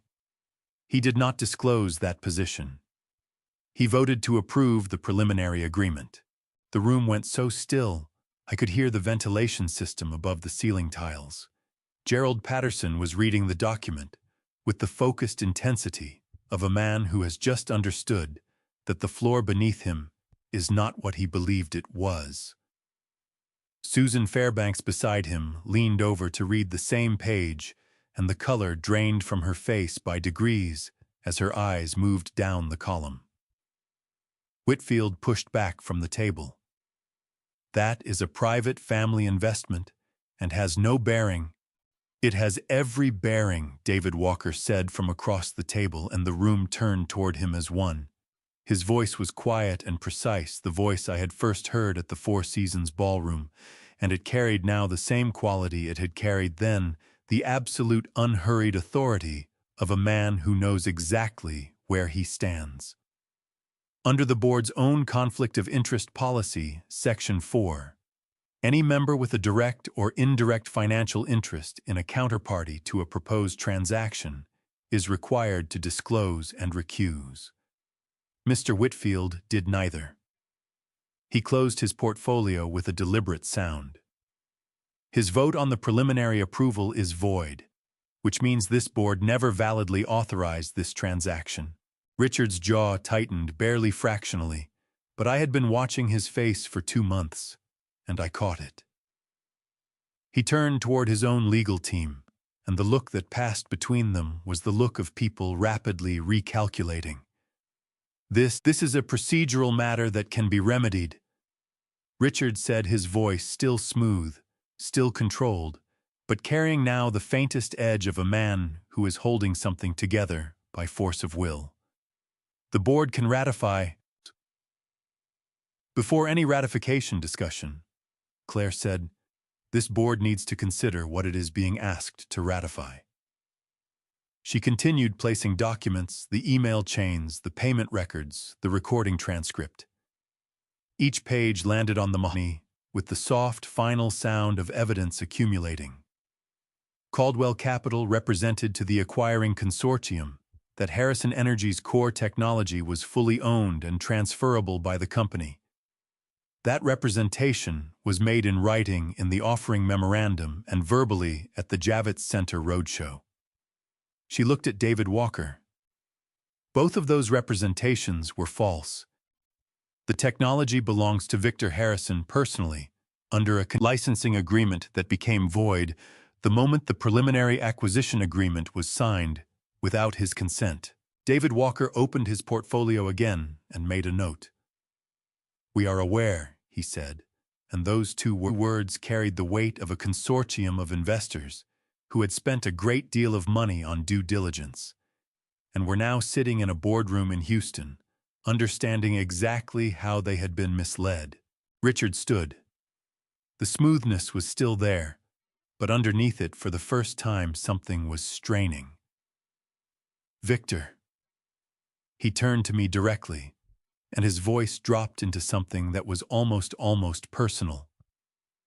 "You built something extraordinary. No one disputes that. But this company, these employees, these shareholders, they deserve certainty. They deserve a path forward." He spread his hands. "Name your terms. Whatever it takes to close this transaction, name them." The room held its breath. Gerald Patterson looked at me. Susan Fairbanks looked at me. Even David Walker's pen stopped moving. I stood. My knees were steady, which I was grateful for, because what I felt moving through my body was not triumph. It was something older and heavier and more serious than triumph. I looked around the table at the faces of people who had trusted this company, who had given years to it, who deserved to know the truth of what had been done in their names. I built this company in a garage with 2 people and a notebook. I said, and my voice came out steady and clear. 40 years, every patent, every algorithm, every system in this building. I did not do that to watch it be sold out from under the people who built it with me, by men who saw it as an instrument and nothing more. I looked at Richard. "You want my terms?" "My terms are that this transaction ends today, in this room." Richard's expression shifted, and what moved across his face in that half-second was something I had not seen there before. Not anger, something closer to the look of a man who has just watched a calculation he was certain of produce the wrong answer. He turned, and he looked at Ethan. "Ethan." His voice was sharp now, the smoothness gone, entirely replaced by something with edges. You signed the preliminary agreement. You authorized the Nevada tests. You told investors the technology was transferable. He paused, and the pause was a blade. That is on record. Unless you stand up right now and tell this board something very different, that liability is yours. Every person in the room turned toward my son. Every person in that room was looking at my son. I was looking at him too, but differently than the others. They were looking at a CEO, at a defendant, at the man whose signature was on every document that had brought them to this table. I was looking at a 38-year-old man sitting alone at the end of a mahogany table with the weight of an impossible choice pressing down on every line of his face. And I was thinking about a boy who used to knock on my study door with that same careful, uncertain knock and ask if I wanted to come outside. Ethan's hands were flat on the table. I could see them from where I sat, the tendons standing out, the knuckles white, the particular stillness of a person holding themselves together through pure physical effort. His jaw was set. His eyes were dry, which I knew cost him everything, because Ethan Harrison had been crying alone in offices and hallways for weeks. And now, in the one moment when tears might have served him, he refused to use them. 30 seconds passed. I counted every one of them. Then Ethan Harrison pushed back his chair, stood up, and straightened his jacket with a single, precise movement, and I recognized the gesture. It was mine. He had inherited it without knowing the way children inherit the things their parents never meant to teach them. He looked at the board. Not at Richard. Not at me. At the board. I authorized the preliminary acquisition agreement, he said. His voice was clear, and it did not shake, and the effort required to keep it that way was visible in every muscle of his face. I did so based on representations made to me by Caldwell Capital, that the technology transfer was legally complete and unencumbered. Those representations were false. He paused. I was deceived. And because I was deceived, I deceived you. I provided information to this board and to the investor consortium about the status of our core technology that was not accurate. He reached into his jacket pocket and placed his CEO keycard on the table. The small plastic rectangle made almost no sound when it landed, but every person in the room heard it. I am resigning as Chief Executive Officer of Harrison Energy Systems, effective immediately. Richard Caldwell moved so fast his chair scraped back loudly. Ethan! Don't. Ethan turned and looked at his father-in-law, and what was in his face was not the deference of a man who has spent years managing the approval of a powerful family. It was the cold, clear-eyed fury of someone who has finally seen the full picture and is done pretending otherwise. Don't say my name like you're protecting me. I read the 60-day plan, Richard. I heard the recording. His voice cracked once, just once, on the next words, and he did not try to smooth it over. A useful face. That is what you called me. To your lawyers. About my own company. The room erupted. Gerald Patterson was on his feet. Two of the other board members were speaking simultaneously. Richard's legal team was closing laptops and gathering documents with the rapid, practiced efficiency of people who have been in rooms when deals died before and know exactly what the next 24 hours will require of them. David Walker stood. The room did not quiet for him the way it had quieted for Richard at the beginning of this meeting, but his presence carried its own gravity, and within a few seconds the noise had settled enough for him to speak. On behalf of the acquiring consortium, he said, his voice measured and absolute, I am formally notifying this board that we are withdrawing from this transaction. The closing conditions have not been met. The technology ownership representations in the offering memorandum were materially false. The board authorization for the preliminary agreement is void due to undisclosed conflict of interest. He looked at Claire, then at me. Our legal team will be in contact with Ms. Morgan regarding the formal unwinding process and the return of the good faith deposit. He closed his portfolio for the last time. This transaction is over. Richard Caldwell stood very still.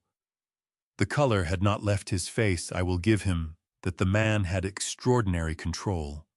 But something behind his eyes had shifted the way a light source shifts when the power feeding it begins to fail. He looked at David Walker. He looked at Gerald Patterson, who was reading Claire's documents with the expression of a man building a case. He looked at his own legal team, and the silent communication that passed between them lasted perhaps 2 seconds before his lead attorney gave the smallest, most definitive shake of his head. Richard picked up his water glass, set it down, straightened his jacket, the same gesture Ethan had used, I noticed, which told me something about the years my son had spent learning to move like the man who had destroyed him. Then he walked to the door, and he did not look at me as he passed, and he did not say anything, and the sound of his footsteps in the hallway was the most satisfying sound I had heard in 40 years of building things. The room began to empty. Board members clustered in urgent conversation. David Walker's team was already on phones. Claire was writing with focused speed, capturing every word spoken in the last hour while it was still fresh. Ethan was still standing at his end of the table. He was looking at the keycard lying on the mahogany in front of him, that small rectangle of plastic that had given him access to every floor of this building for 8 years. His throat was working. His eyes were bright and wet, and he was blinking hard, refusing to let it break, refusing even now in the wreckage of everything to fall apart in front of a room full of people. I walked the length of the table. I stopped beside my son. I picked up the key card from the table. He watched me do it. His breath uneven, his jaw clenched against whatever was trying to come out, and I held it for a moment. "You did the right thing," I said. Ethan's composure broke then finally completely, with a sound that was barely audible but filled the space between us entirely. He pressed his fist hard against his mouth, shoulders, heaving, eyes squeezing shut. I put my hand on the back of his neck, the way I had when he was small and frightened, and I held it there until the shaking began to slow. "It cost everything." He managed his voice, wrecked and raw. "I know," I said. "That's how you know it was real. People always imagine that justice arrives like lightning, sudden, dramatic, final. It does not. It arrives the way erosion does, one layer at a time over weeks and months, wearing away everything that was built on the wrong foundation, until nothing remains but the bare truth of what was always underneath. I watched it happen from a distance because that was the only place I could be useful. In June, the SEC opened a formal investigation into Caldwell Capital. Claire filed the referral on a Tuesday morning, and by Thursday the Financial Times had the story. Richard's 2 European fund partners withdrew within 72 hours, not dramatically. Not with statements, just quietly and completely, the way serious money moves when it smells liability. Richard hired a Washington law firm with 400 attorneys and issued a statement through them describing the investigation as without merit. The Phoenix case resurfaced in the SEC filing. The third founder, it turned out, had not disappeared. He had been quietly paid to. That arrangement was now part of the federal record. I read the statement over coffee and set the newspaper down without finishing it. In June also, Vanessa filed for divorce, 3 weeks after the boardroom.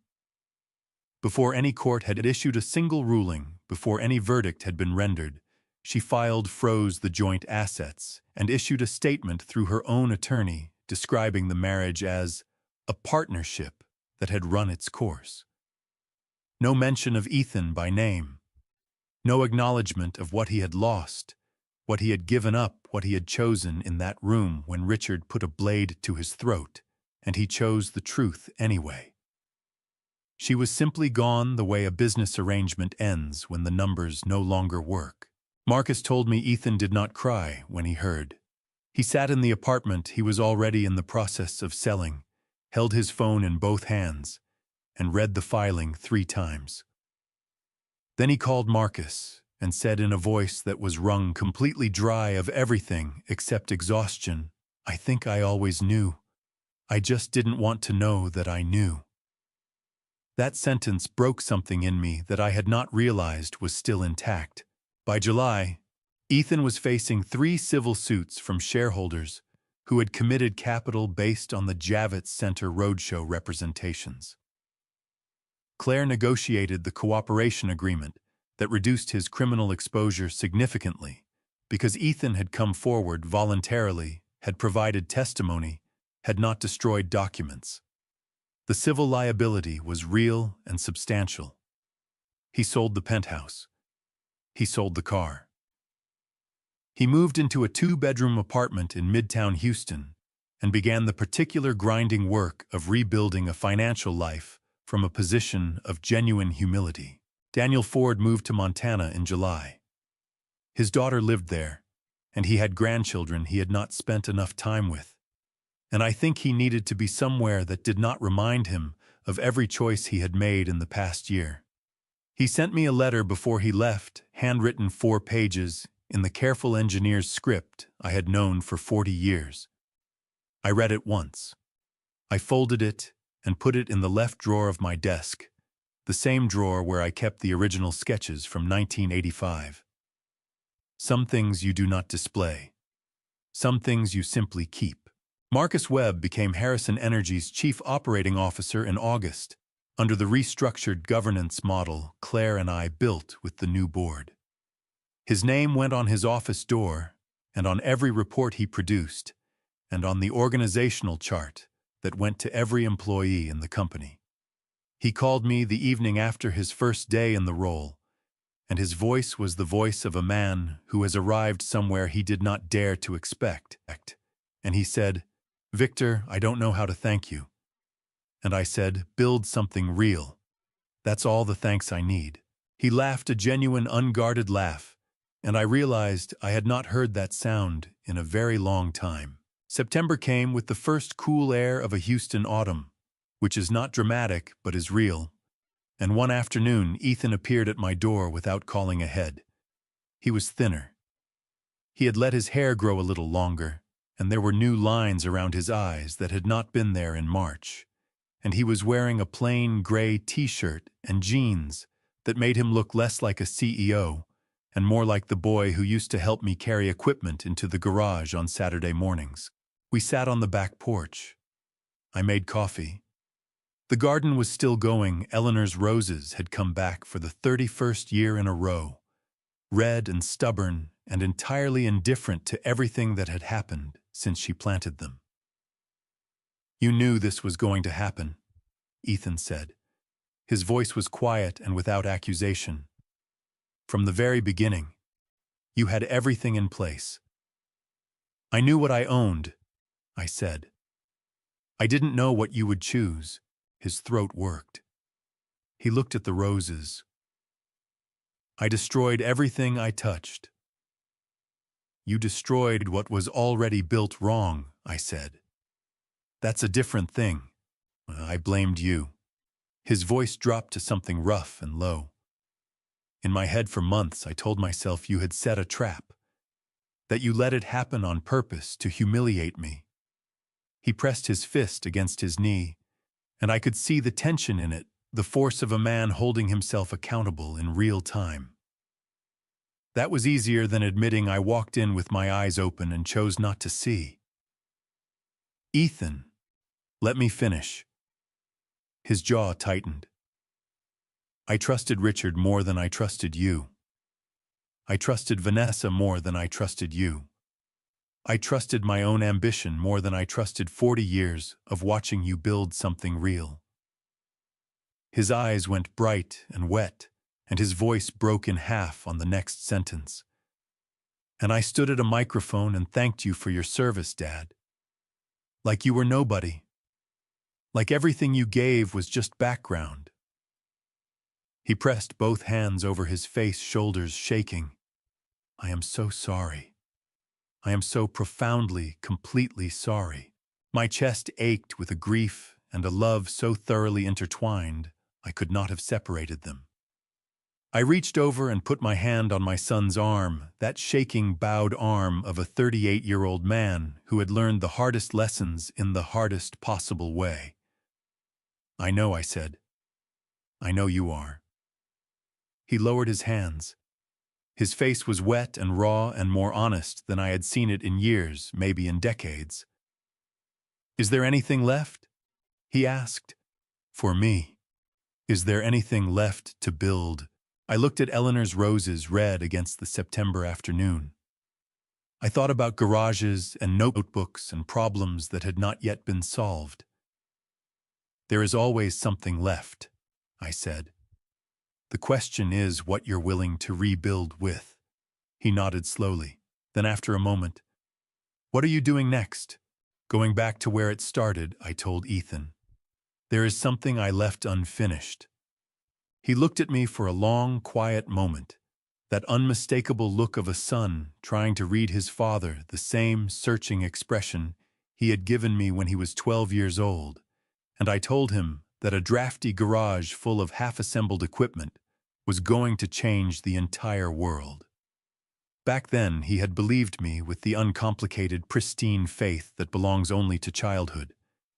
Now he believed me with something far harder won and infinitely more durable, the quiet, resilient belief of a man who has known failure, who has been broken by circumstance, and who is learning slowly and deliberately what he is actually made of inside his own heart. Can I come see it? He asked gently. When it is ready. When it is ready, I said, you will be the very first call I make. The garage was situated on the west side of Houston, located in an expansive neighborhood that had been purely industrial back in 1985 and was now a complicated, eclectic mixture of storage warehouses, small family restaurants, and the particular creative disorder of a sprawling city perpetually in the process of reinventing itself. I had bought the property back in 2010, not because I had an immediate commercial plan for it, but because I simply could not bear to watch a demolition crew tear down the brick walls that had sheltered our earliest dreams. The original painted metal sign above the door was long gone, yet the weathered concrete floor still had the dark, stubborn stain from our first prototype coolant leak in the sweltering summer of 1987. I had always loved that stain. It was tangible, permanent proof that something real had happened here. I unlocked the heavy door in October and walked in for the first time in 11 years. The interior air smelled like settled dust, aged iron motor lubricant, and something subtle underneath all of those. Something that I could only describe as pure possibility, though I am well aware that is not a recognized scientific measurement. I stood motionless in the doorway for a quiet moment, feeling the particular emotional weight of returning to a physical place that had fundamentally shaped who you are. And then I walked over to the sturdy workbench, pulled the protective canvas cover off the old desk lamp, and turned it on. The light was exactly the same as memory. It was warm, slightly yellow, throwing the same long shadows across the timber bench that it had thrown when I was 30 years younger, and Eleanor used to bring fresh coffee out at midnight. She would always set the steaming mug on the corner of the bench without saying anything, because she understood that some work requires the specific gentle silence of a person who trusts you completely. I sat down on the wooden stool, opened a brand new notebook, clean white pages, the same durable blue cover I had always used, and wrote one clear sentence across the first page. The answer is yes. Dreams come true, but only if you are honest about what you do not know yet. Then I turned to page 2 and began. The third-generation battery technology had been waiting for me for 7 long years, a fundamental physics problem. I had mapped the outer edges of and then set aside because running a $90 billion corporation had required every single piece of me, and this particular engineering problem required far more uninterrupted creative focus than I had available in boardrooms. The goal was simple to describe and extraordinarily difficult to achieve: a high-density battery, small enough to fit inside a standard canvas backpack, efficient enough to power an entire household for 3 consecutive days, and cheap enough that a working family in rural Mississippi or an off-grid village in Kenya could easily afford one. It was not a product designed for Wall Street investors. It was not a product conceived for an initial public offering roadshow. It was an essential machine engineered for real people. I worked diligently every afternoon that October through all of November, and straight into the cool days of December. Marcus came by on a bright Saturday morning in November with 2 cups of coffee and stood at the workbench beside me for 2 hours, examining the early circuit layouts and asking sharp technical questions with the genuine, unvarnished curiosity of a gifted engineer who is still learning. And I remembered why I had believed in him from the very beginning. Claire stopped in one Thursday evening on her way home from Chase Tower, still dressed in her formal courtroom clothes, and looked at the mechanical sketches spread across the bench, and said, "This is going to be significant, is it not?" And I said, "I do not know yet. That is what makes it interesting." She laughed a real laugh, the kind of unguarded melodic sound she almost never produced in corporate legal settings, and I realized I had not heard her laugh like that in a very long time, and that it was one of the better sounds I knew. In November, I signed the formal restructuring papers for Harrison Energy Systems. The new governance model gave every senior research engineer a permanent, legally protected equity stake in the intellectual property they personally created. No executive board could ever sell or license what an individual inventor had built without their explicit consent. Every creator's name stayed attached to their work permanently, regardless of who held the company's common stock or who sat in the chief executive chair. Marcus announced the new structure at a company-wide assembly, and Claire sent me the video clip immediately afterward. I watched it once, 2,000 working people listening to a young leader explain that the fruits of their labor belonged entirely to them, and I had to set my phone down because my vision had gone blurry in a way that I was not going to examine too closely. December came. The Houston winter settled in its mild, half-committed way, cool enough for a jacket, not cold enough for genuine complaint. One quiet evening, as I was working through a difficult set of thermal equations at the bench, my phone buzzed on the corner where I had set it. A text from Ethan: "Dad, I have a job interview tomorrow morning. It is with a small clean energy startup in Austin. They want to know if I am willing to learn everything from the very beginning." I told them yes without hesitation. What do you think? I looked at the glowing message for a moment. I looked at the workbench in front of me, the new sketches, the calculations, the small, elegant problem that was slowly, beautifully beginning to yield to patience. I looked down at the dark coolant stain on the concrete floor, 38 years old, and still there, lasting proof that something real had happened in this room once, and could happen again. I typed back 3 words: "Yes, you can." I put the phone in my pocket and picked up my pencil. Outside, Houston was doing what Houston always does in December, moving forward, building and reinventing itself without asking permission from anyone. The lamp threw its warm yellow light across the page.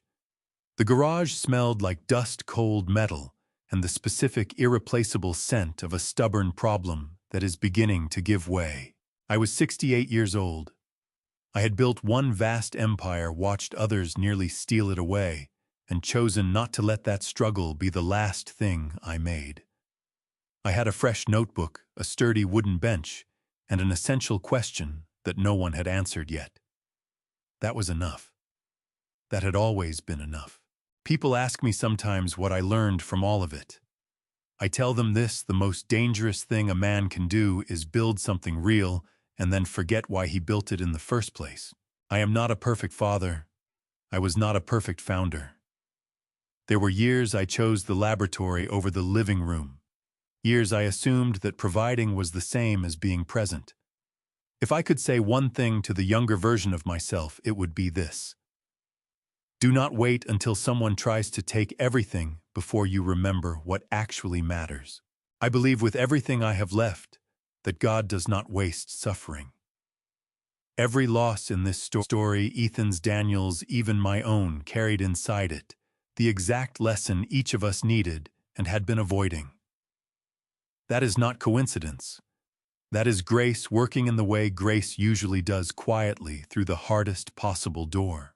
My personal belief is simple: what you build with integrity cannot truly be taken from you. They can take the name, they can take the building, but the mind that created it, that goes wherever you go. If this family story reached something in you, if you have ever watched someone you love mistake ambition for wisdom, or if you yourself have been the person in the boardroom who chose wrong and had to find a way back, I want to hear from you. Leave a comment below. Tell me your story. Share this grandpa stories with someone who needs it today, because the right words at the right moment can change the entire direction of a life. And if you believe in what we're building here together, subscribe so the next Grandpa Stories finds you before someone else needs it more. Every family story deserves to be told honestly. Every Grandpa Stories carries a truth the next generation needs. Thank you from the bottom of my heart for staying until the very end of this family story. And one final word: the stories ahead contain fictional elements crafted purely for reflection and life lessons. If that is not the content for you, no hard feelings. Choose what feeds your soul. But if you're staying, I'll see you in the next one.